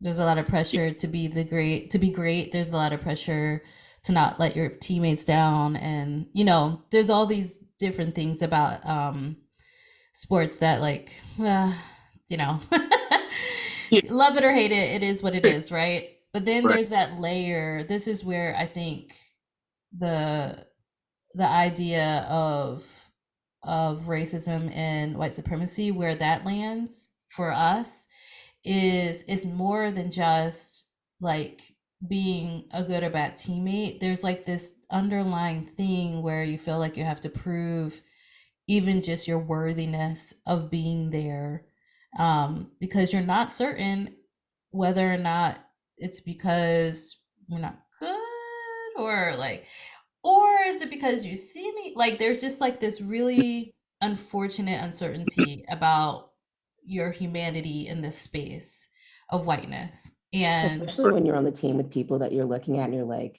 I know I'm better than you. And not in like a cocky mm, way of just like, I'm quite literally better than you, right. but there's no problem with you being on this team. But Mm, when I'm not perfect, it's like I'm not good enough to be on this team. So it's like, yeah, what is that, right? And it's what is like, that? yeah. And then, So, sorry, and then brother. no, you're good. I hopped in on you, but I just want to say it gets mixed into I treat you the hardest because I expect more from you. It's all out Oh, of love. It's Yeah, the that tough love coaching bull crap. it's love is not tough, friends. It's not. tough Um, love. there's it's not a thing. It's not Real quick, Samara. because I Hmm. want to get to the last question. Yeah. Um, God, always rushing so us.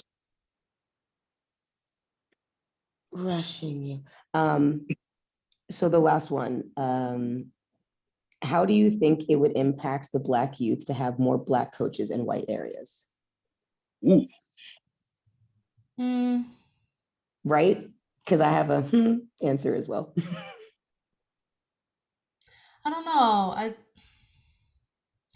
I guess I I appreciate that question, but I think, I mean, okay, going back to my own experience, I think it would be nice to have, it's nice to have um hmm, okay, coaches as leaders are supposed to be there to guide, to like to help you grow, to show you kind of like how to do well in your sport, as well as like most coaches that are good coaches end up being like really good mentors and people who can like give you good guidance, like that outside of the field, outside of the team.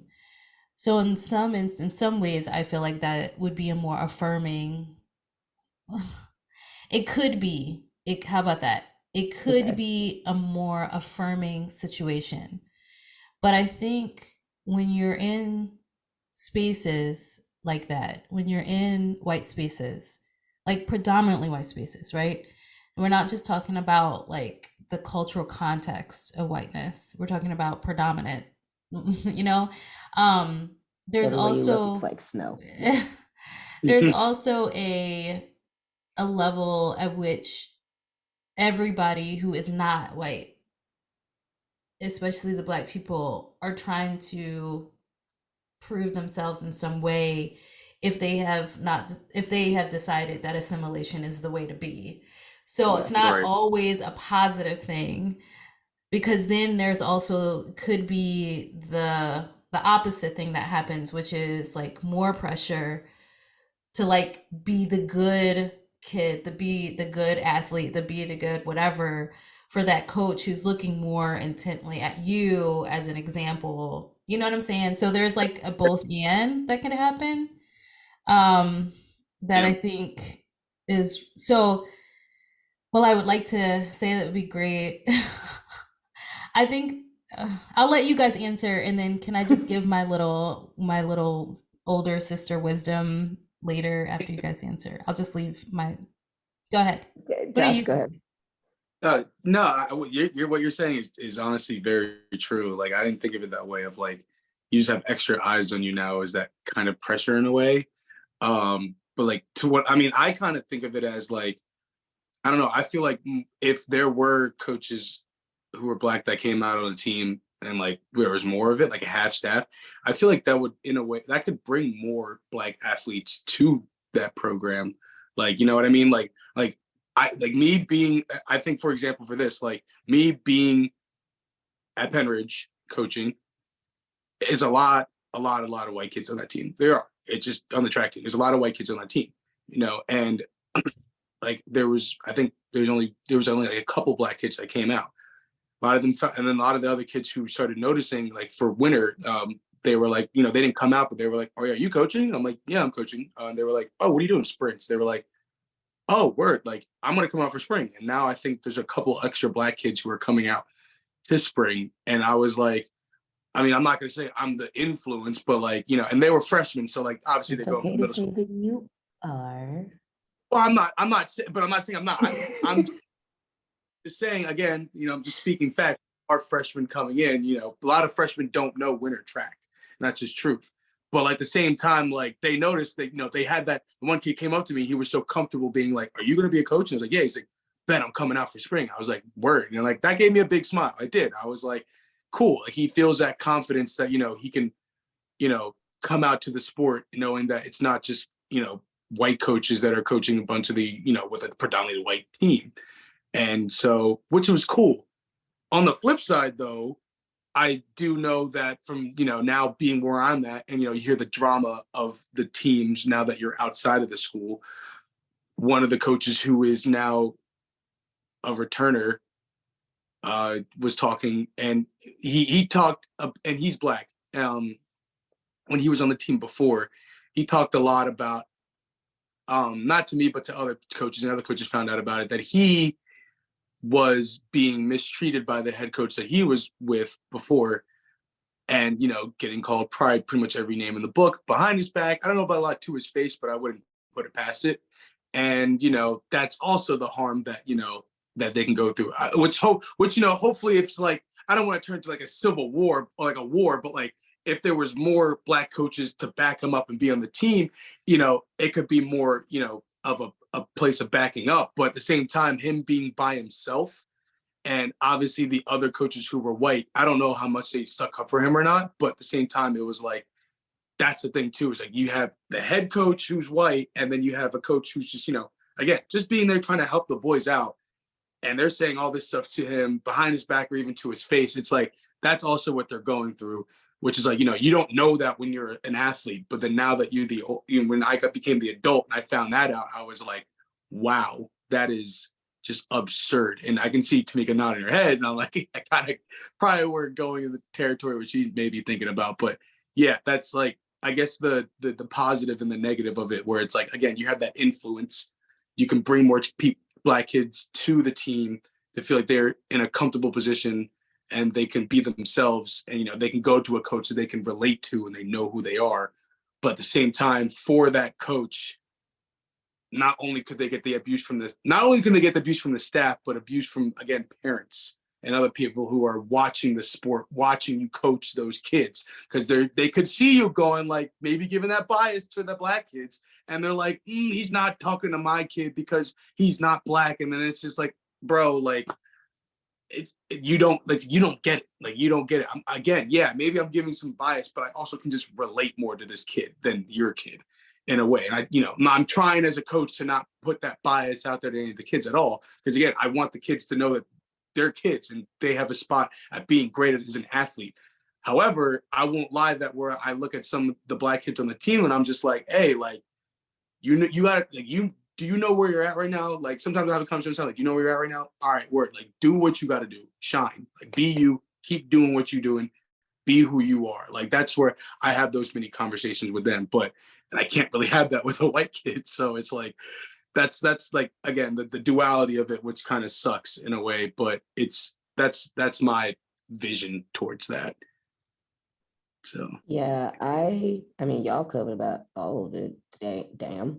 Um, but just to give a brief one, just because we do have a couple other segments I want to get into, and I know we'll be chatting, but just to like keep it a bit shorter. But basically, for me, I want to say it would be good and bad, because in predominantly white areas, there's always a double-sided coin. Like, you get the representation, it makes kids more comfortable to come out, it makes the Black kids more comfortable to even maybe speak up, to report abuse. They have that more of a safe haven. But I'm going to add in the drop-in phrase that I was taught: not everybody that is skin folk is kinfolk. And so that's something that can also be when you are in a predominantly white area. Sometimes to survive, you may assimilate into a lot of really damaging behaviors to survive, unfortunately. And just because you look like me doesn't necessarily mean that you think like me, or that you behave like me, or that you have the same intentions for me that I would hope that you would have for me. And so I think that in white areas, predominantly white areas, that's also a big caution of when you look to assimilate, or you become the good kind of Black person that they want around. Sometimes that's very damaging for the youth. And so I think it's a double-sided coin, to keep my answer quite short. I think that it's good because it's representation. It gives kids comfort. Like I said, you're more likely probably to speak up about comments, abuse, unfair, whatever, insecurities. On the other hand, they are in a predominantly white area. They did get a job through a predominantly white staff. Why do you think they were okay with hiring that Black person? So I think that that's also just a thought to have on that topic. And Tamika is smiling a lot. So I want to hear what you got to say real quick before we go on to the next segment. All right, just real quick. This is my wisdom in talking these conversations, because I think we can get like really into the weeds of bias and prejudice, and but part of the growth and part of the things that like I hope for us as a people is that we stop centering whiteness as the standard. And so even in situations where we are truly like a part of the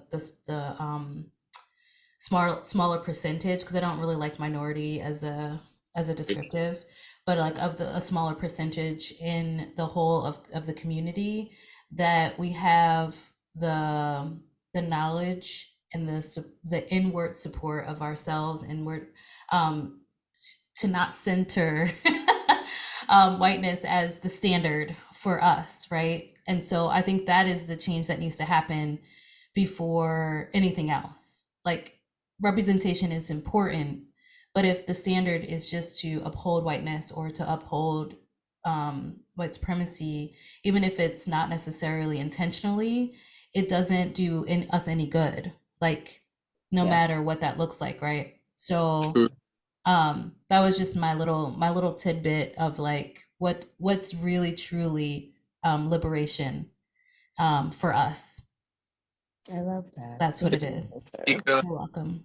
All right, so we're gonna get into my favorite segments of this podcast.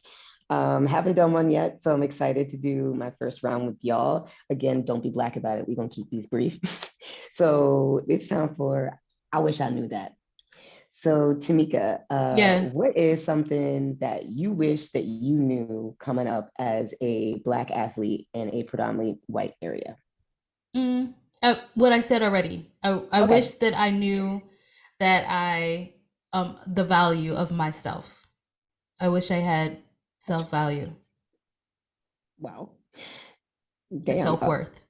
I gotta come third to that answer. All right, Josh, please don't one up that, because come on. Okay, I wish I knew that. What did you wish you knew? Damn it, Tamika. You suck right? for that. You suck for that. What could like, I mean, I guess like I wish I knew that like I wasn't like I wish I knew that I was considered the token, I guess. Like a lot of the ways of just like, I wish I knew that I was the Black kid And like, I'm not saying that I'm the, like, I am the black, I was black. I am black. I was a black kid. I am black kid growing up. All that stuff. I just wish I wasn't new as the black kid or the good black kid and stuff like that. You know, the kid that grew up in Percy black kid. Like, no, I wish I just was known as a human being and not just like labeled as just my skin color. Like I said, I'm proud to be black. I always will always be proud to be black. Never, ever going to change in my life. But I also wish that I just, you know, at the time I could tell myself like, hey, you're a human being just like everybody else. Like, don't think of yourself as, and embrace your uniqueness, but don't think of yourself as, you know, lesser than anybody else. Yeah. Damn. All right. Well, I wish I knew that. Mine's.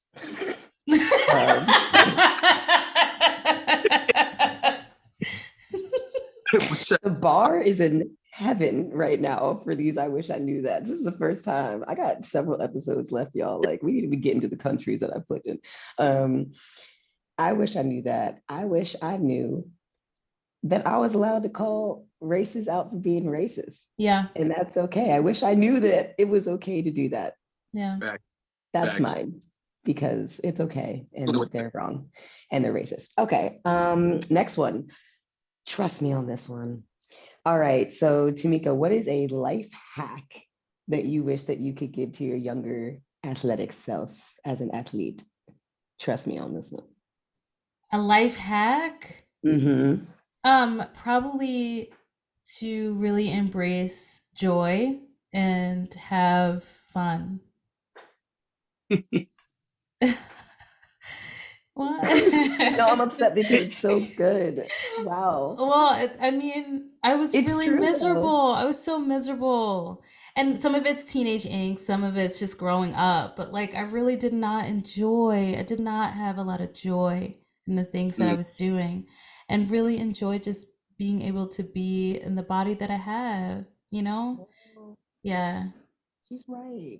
Have fun. Have fun. Damn, Josh, I swear if you come with another good one, not that I want you to be bad, but like, give me a chance on my own podcast, please. If I would tell myself, trust me on this, stop going after white women. No, I'm just playing.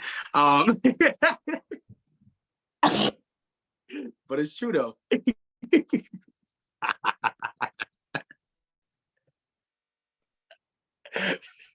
I had to get a little. Let me just have a little laugh. Stop looking at me like that. Stop looking at that. It was meant to laugh. Okay. Why are you laughing? Laugh. Little on this one, Josh. Because no truer words have been said. Let's go for it. You know what? Why can't that be your trust me on this one? I feel like that's a very valid thing. It's valid. We're talking about. It's true, but realistically, like, I would say that, like, from now, just looking outside of it, I guess in somewhat of a little bit less race thing, just like enjoying every moment that I had, like you know, kind of what Tamika said, a little bit, like just enjoying, like, this, like, because when me coaching now, like, I am just watching the kids like going through stuff that I went through, like going through states and stuff like that, like for track, and like each football game, like it's just one of those, like, damn, like I miss that. So like, I'm not trying to peak in a high school kind of way, but like just like at a damn, like they're going through that. Like, I wish I could have just enjoyed that a little bit more when I was there. 100%. Yeah. That's a good one. I hate you guys. Damn white women. Trust me, y'all, I warned y'all with my family. You're a whole clown, but also go. But also Tamika. So trust me on this one. I would say a life hack.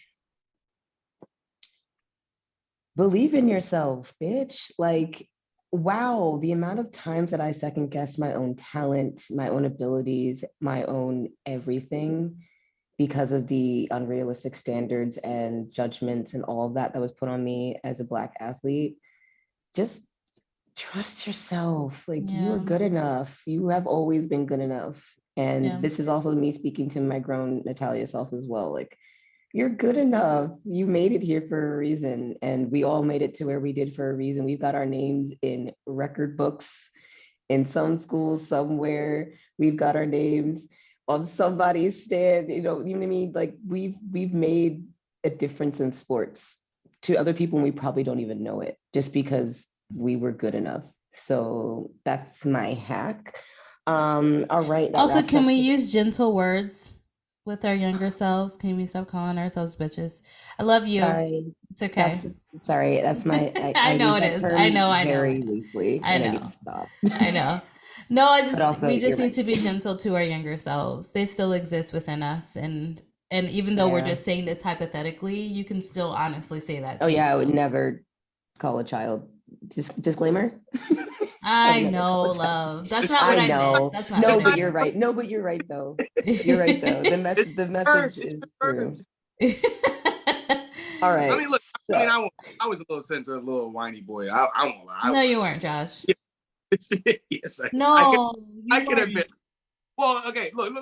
Like, it don't gotta be that serious. Like I'm laughing at myself. I was a sensitive he kid, was a bro. sensitive kid. Yeah, That's but okay. but my point, but I'm the not. way that, okay, I'm I'm gonna not. leave No, it. I know what you mean. I know what you mean. Just don't be calling your inner self when you're Stop trying to a heal. little, stop a Okay. little. Yeah. Yeah. You are Okay. adorable. Oh my I hate gosh. Okay, go I know. ahead. Go ahead. Anyway, Let's move on. different childhoods. So moving on. So because it is Black History Month and Yes. we are talking about Black folks in sports, and one thing that I thought was super interesting growing up that I didn't really know a lot about Black people in sports and like what a lot of Black people did to pave the way for a lot of other Black people in sports and history. Hmm. And I feel like it would be a little bit of an injustice to go through this podcast, specifically making it in Black History Month, having this episode for Black History Month, because we Black, to not, honor some of the folks in our past who paved the way to, make it so that my Black behind could be playing professional sports in Germany. You know what I'm saying? Word. So we're going to go through some Black History Month sports facts. And for those of y'all who have stayed along this far into the podcast, strap in because you're going to learn more about our folk. You're welcome. Okay. No. So let's get into it. I have done a man and a woman from each sport that me and my siblings have played. Oh I thought that goodness. was the best way to do it. So So let's start with let's going to start with basketball. There's no particular order to these sports other than me ending with the real football Parent. because it's my Oh. podcast. well, It's about football. Okay. Wow. I'm biased. Starting with basketball. So and this is jumping countries and everything, but basketball in the States, created in 1891, was professionally played for the first time in Trenton, New Jersey in 1898.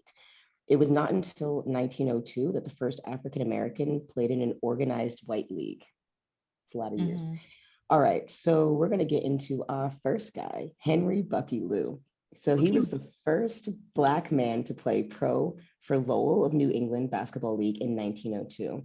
After one season with Lowell, Lou played the next 4 seasons with Haverhill, developing into a defensive player and a set shooter. After the league disbanded in 1906, my homie organized his own team and they played for another 20 seasons. Wow. Yeah, kept that John going. So Shout out to go ahead. Henry, Shout out Bucky Lou. Let's an go. ancestor.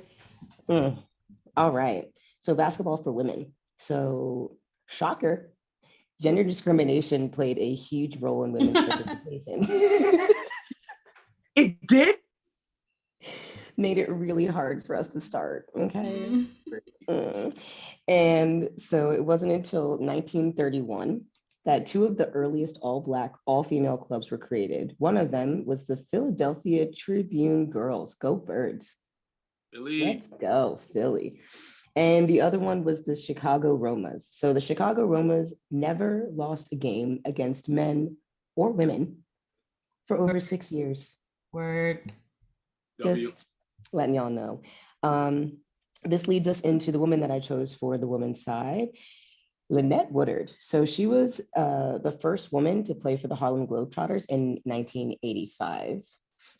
Dope, absolutely dope. And jumping a little bit in her timeline a bit. So in 1984, she was a member of the US women's basketball team and won a gold medal at the LA Olympic Games. At the age of 38, and as one of the oldest members in the newly formed WNBA, in 1997, she played for the Cleveland Rockers. Nice. Right? 38 years old. Dope. That's so dope. All right, let's get into track and field. So most of y'all gonna know about my homie that we're gonna start with. Jesse Owens. Jesse Owens. All right. My boy. Listen, the Black history attached to this man is so beautiful and so heartbreaking at the same time. So get ready to get a little bit educated and also a little bit angry, because I was. All right, so he won 4 gold medals at a single Olympic Games in Berlin in 1936. He was competing against the backdrop of the racially charged Nazi Germany, and he, alongside other Black athletes, the Black athletes alone, brought home 11 medals. Okay. So he was a strong man since college. Like, he's just been independent, really, really carried himself, always fought for himself and his future. So he went to college at Ohio State. My man's had no scholarship, worked part-time, went to school, and ran track. He won 8 NCAA championship titles from 1935 to 1936. Dope. Within a year, 8. In 1935, he went to the Big Ten Championships and set 4 world records in the same day for long jump, 220-yard dash, 220-yard hurdles, and equaled the 100-yard dash record. Yes, yards, don't get me started, stupid measurement, but crazy, absolutely crazy. So when he returned home, so shocking, to racist America, he was not welcomed back as the hero that he actually was, and he was still facing racial discrimination. And he struggled to find work and wasn't even invited to meet the president, just like all the other medaled athletes were. And spoiler alert, more racism. In an effort to make an income, he took up endorsement opportunities, and the US Olympic Committee said, "Not you, Negro." And they kicked him out of the entire league and stripped him of his amateur status. And one of the greatest athletes of that time was banned from further competitions. Wild. Wild. So, boo. Tomato, tomato, tomato. Boo. So he never returned to the sport, but he returned to Germany in Munich in 1972 for the Summer Games as a special guest of the government. So even though our government was like, nah, the German government was like, come on back. Come through, my guy. You're kind of good. That's you're a little bit talented. So He did it in front of that man. He really did. There's no fear right there. No fear. So track and field for women, I've got 2. So we're going to start with Audrey Patterson. She was the first Black woman to podium at an Olympic Games, period. She got the bronze in the 200 meters in the 1948 Olympics. And this was also the same time, this was the first time they let women run the 200 meters in general, because they didn't think we could do it. So the first time they ever let us do it as a gender, girl got bronze. Scared to get embarrassed. All right, so after her Olympic career, in 1965, she founded a track club for girls from ages 6 to 8. This track club grew to be a mixed club for both boys and girls, and actually hosted over 125 athletes. Among those athletes, she produced Olympic sprinters Jackie Thompson and Dennis Mitchell. Dope. She also managed She also managed the US women's track team, and they toured the Soviet Union and Germany in 1969. In 1982, she actually also founded the MLK Freedom Run in San Diego. So wow. Gets into our second woman of the tracks. So she actually, a few days later in the same Olympic competition, so a few days later, Alice Coachman. She is the first Black woman to win an Olympic gold, and she did it in the high jump. Let's go. So unlike Owens, in a positive spin, she was actually really warmly welcomed at home with a parade in Georgia in 1952. And Coca-Cola actually chose her as a spokesperson, making her the first Black American, period, to earn an endorsement deal. Period. Hey. Let's go. Run it up. All right, let's get into the next sport, baseball. So for any of my Americans listening, we know how Snow White this sport is, America's favorite pastime sport. Super shocked there's so much racism. Okay, so for baseball, the National Association of Amateur Baseball Players rejected African American membership in 1867. In 1876, the owners of the Professional National League adopted a gentleman's agreement. Whatever they define the word gentleman is ridiculous because gentleman's agreement to keep Black folks out. That was the agreement, to keep us out. Scared. So the Negro League for baseball was created due to segregation. And in 1920, apologies to this man and ancestry of those behind if I say his name wrong, Ruby Foster, I believe that's how you say his name, launched the Negro League, providing opportunities for Black athletes. Now, we all know about Jackie Robinson, but not many people know that a year before Robinson joined the MLB in 1947 to the Brooklyn Dodgers, Mexico did it first. Word. So in Mexico, in the Baseball League of Mexico, it was actually integrated by Jorge Pascual. So my man's was like, listen, they talented and it's professional sports and I don't care what they look like, bring them over. So Pascual used the club to bring in a lot of players from the Negro League. In 1946, he started to bring in white major league players after he brought in Black players. There were Black managers telling white people what to do. They loved it. They Loved it. They loved it. lovely. So Lovely. another shocker, MLB felt threatened, y'all. The MLB felt threatened because if they can do it in Mexico, oh God, Black people can tell white people what to do here in America. Yeah. Scary. Ooh. Yeah. So they didn't like that. But yeah, so shout out to Pascual, my guy. Saw some talent, ran with it, didn't see skin color. Love that. All right. So he might have saw the skin color, but he wasn't actually, deterred yeah, by just it. wasn't That's deterred the by it whole. because Yeah. we're not colorblind. I am Black. Please see that. Thank you. Yeah. Also, there are Black people in Mexico. Shout out to Black. Sorry. Black Mexicans. Yeah, Shout out to seriously. Black people everywhere. Black people were everywhere. You're welcome. All right, go ahead. Now, correct me if I'm wrong. I also was up doing this research until 3 a.m. when my Black behind should have been in bed. So correct me if I'm wrong. I don't know if there's a women's side to the American Football League. Josh, is there? Well, not like a woman. Not the lingerie one. Not the lingerie one. I mean like an actual. Sis. All right, we're not gonna go there. We're not gonna go. But there are women who are like, trying to get into playing football. Like there's Pee Wee. Some have done middle school. A lot of them done high school being kickers. But is there like a professional levels American football league for women?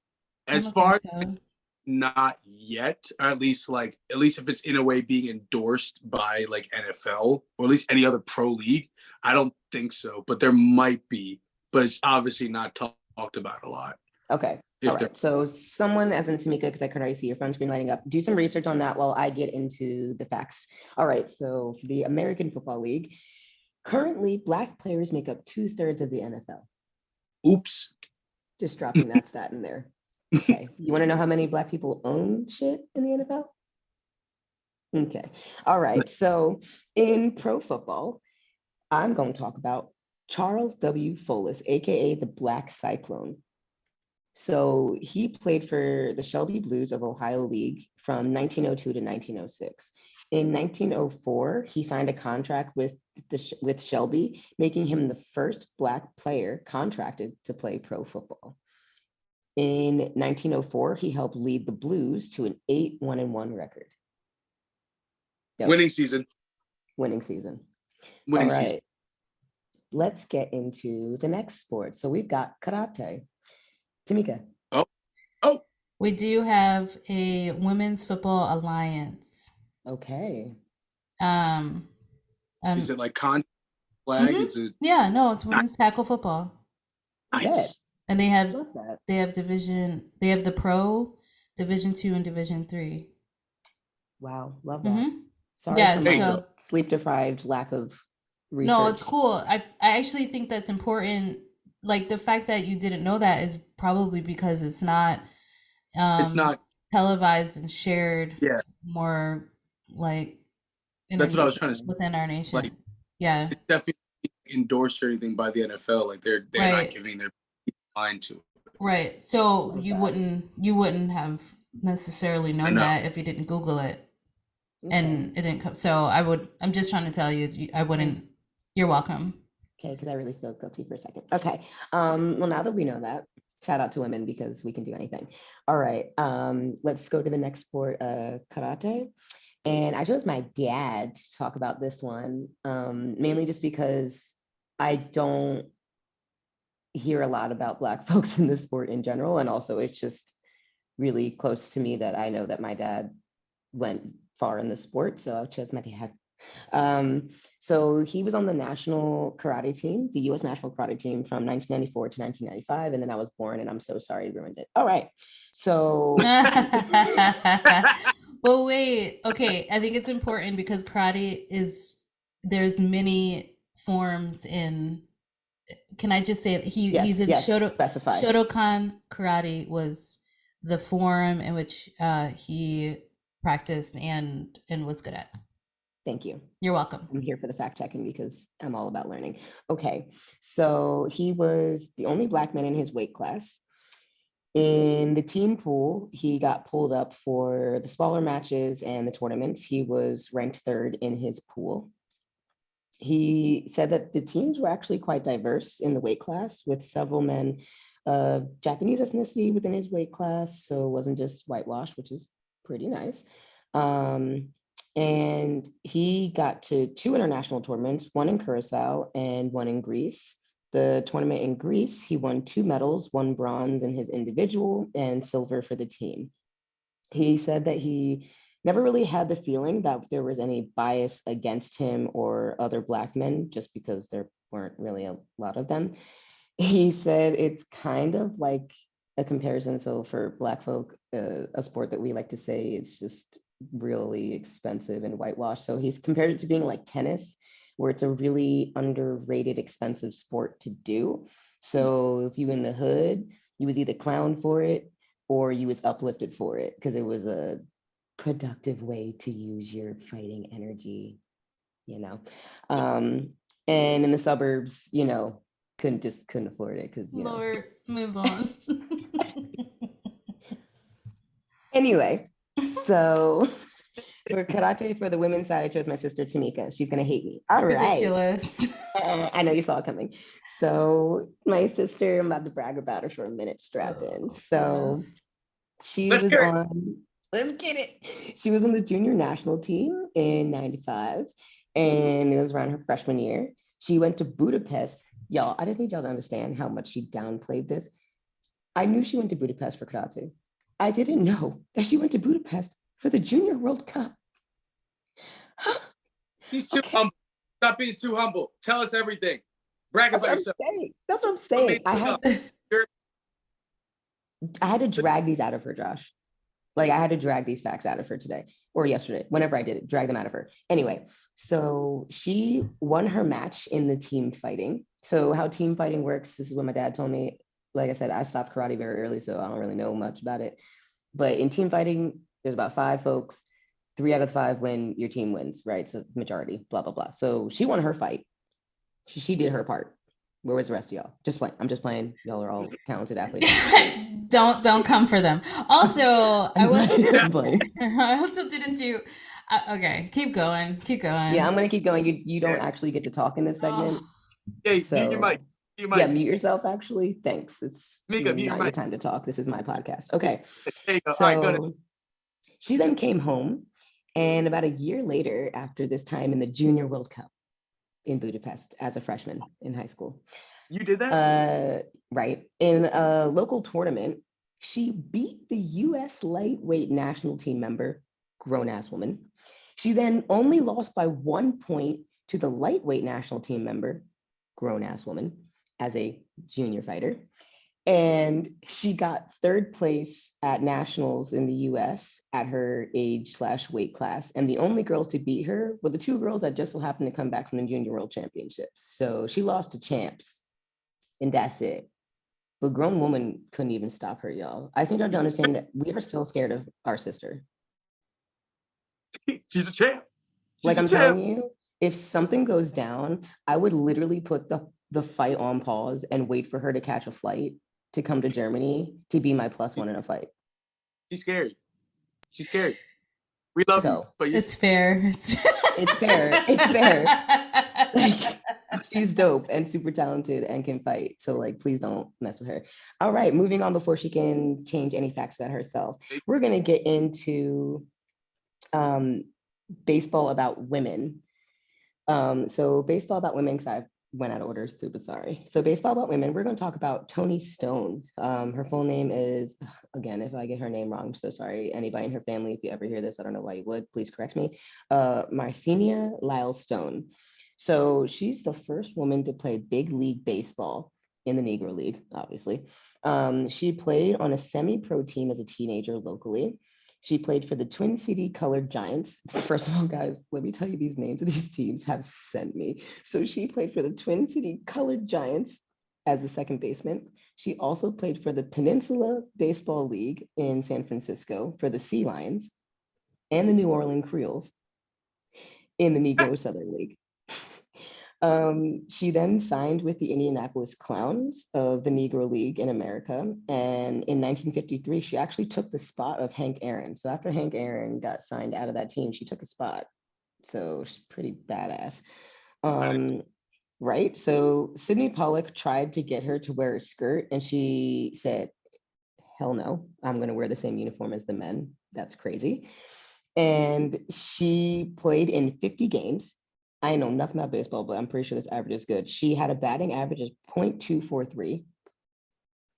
And yeah, she set the standard for women in baseball and was always considered a tomboy, always considered a strong athlete, and like made her own nickname of Toni Stone, like dropped her own name and made herself Toni Stone. So self-identified, self-nicknamed, self-made, everything. She wasn't playing around. So shout out to Toni Stone.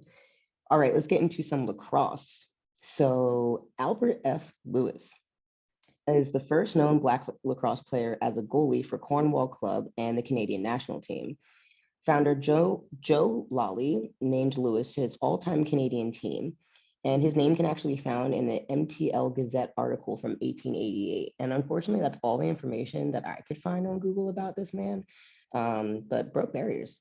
So dope stuff. And on the women's side, this woman is so badass. Like, y'all, I literally had to stop myself from doing research. Yes, Joshua? Was it Tamika? No. No, there was no way she was going to make you choose sports. No. Oh, but I do want to say for lacrosse for women, talking about my sister, that she had a dislocated shoulder, popped that jump back in, and continued playing in the same game. I did, Anyway. but keep going. Stop playing. Come on. Mute yourself. Stop talking. Okay. Anyway, so we've got on the women's side, we've got Tina Sloan Green. This woman, I'm so serious. I had to stop researching more facts about her because she's so amazing. Also from Philly. Go Birds. So in 1969, she toured with the U.S. women's team to Australia and New Zealand as the first Black player in history. Okay, Miss Ma'am. She, from Philly, again, go Birds. And she was the first Black woman hired as head coach of a collegiate lacrosse program. And she was inducted into the U.S. National Lacrosse Hall of Fame in 1997, the International Women's Sports Hall of Fame in 1999, and the Philly Sports Hall of Fame in 2013. Okay, Miss Ma'am don't play. She also was known for field hockey as well, but lacrosse was her dome. So she coached at Temple University from 1975 to 1992, which is where she was the first collegiate lacrosse program coach as a Black woman. She led the Owls to 11 NCAA Final Four appearances. They won the national championships in 1982 and 84 under her coaching lead. She also coached field hockey, badminton, and was a teacher, all at Temple.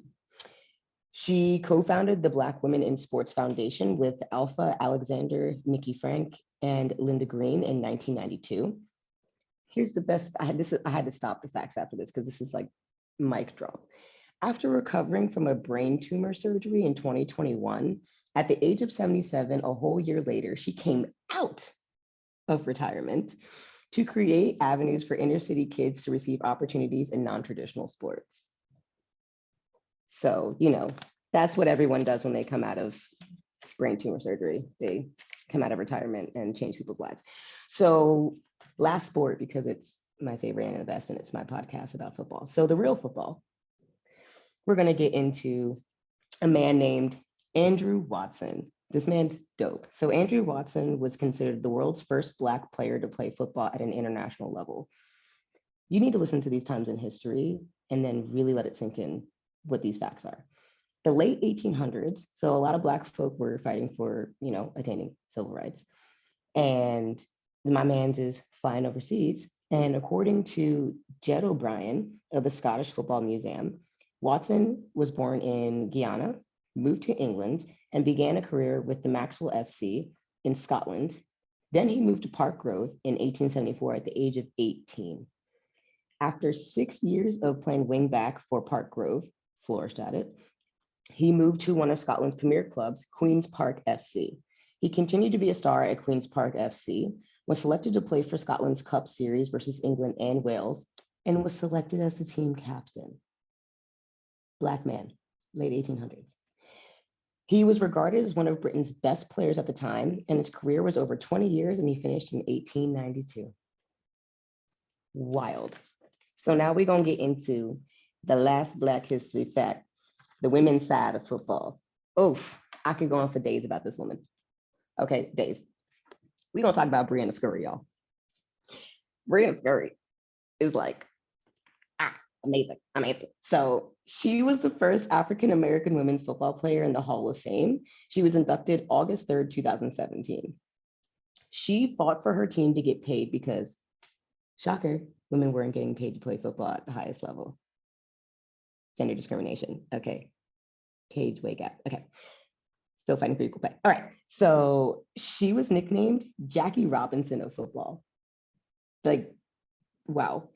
She was the first goalie, male or female, white or Black, to play 100 international games. She played for the US women's national team and one of the best ever, and played from 1994 to 2008. Listen to these stats. She played 173 games. Of those 173 games, she started in 159 of them. She had 133 wins, 12 losses, 14 draws, and 71 clean sheets. Now, for y'all who don't know about football and what a clean sheet is, girl didn't let a goal in for 71 games. Tie, win, or loss. 71. Couldn't get past her. My most memorable moment of this woman, and probably the first time I ever heard her name mentioned in my house by my dad, was when she stopped the penalty kick against China and they won. And her energy when she celebrated gives me chills to this day. She was jacked, stopped that penalty kick and was like, let's go, put respect on my face.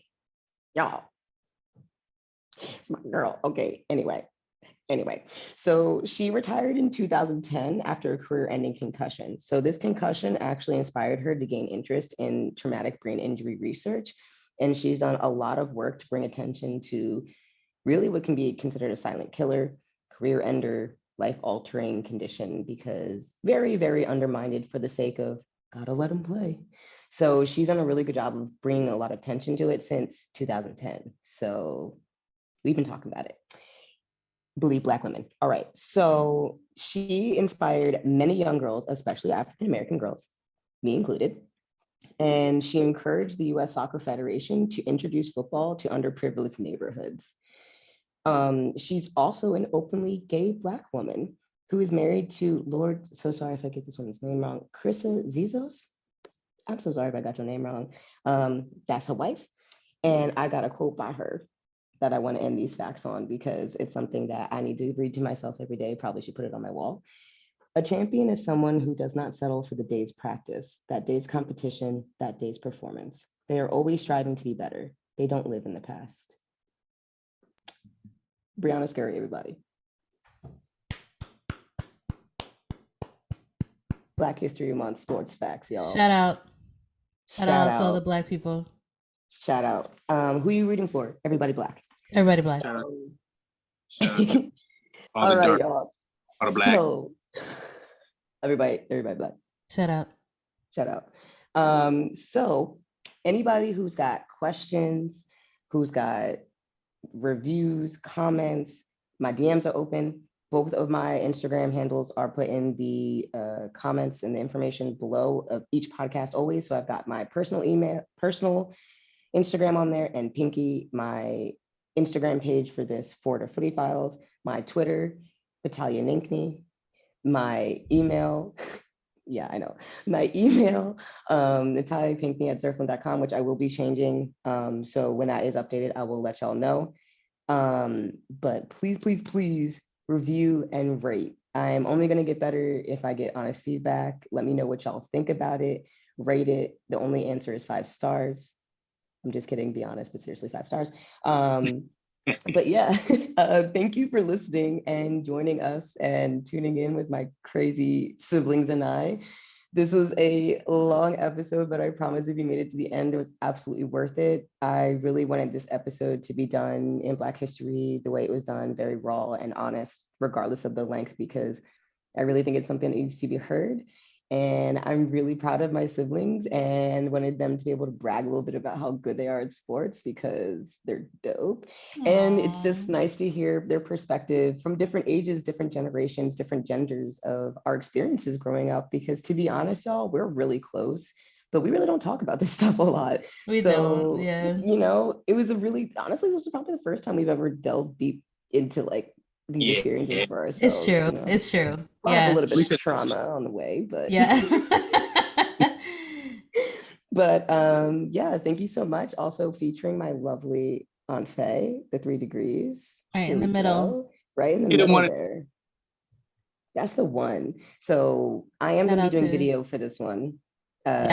Obviously, for anyone who's listening, you have no idea what the middle of anything is. So this one is going to have video along with audio. It is going to be put on YouTube. My brother is going to help me. It'll also be featured onto his YouTube page that he already shamelessly plugged in the beginning.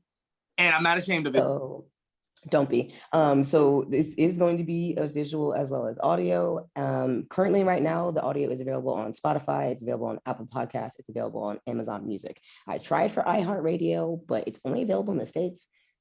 But anyway, so join us next week to hear about the Combine, because I promise this time I'm actually going to talk about it. I had to push that episode to the side because we Black. But yeah, join me in the next 2 weeks for the next episode, and let's kick it together. Bye, y'all. Peace. Thank you, sister.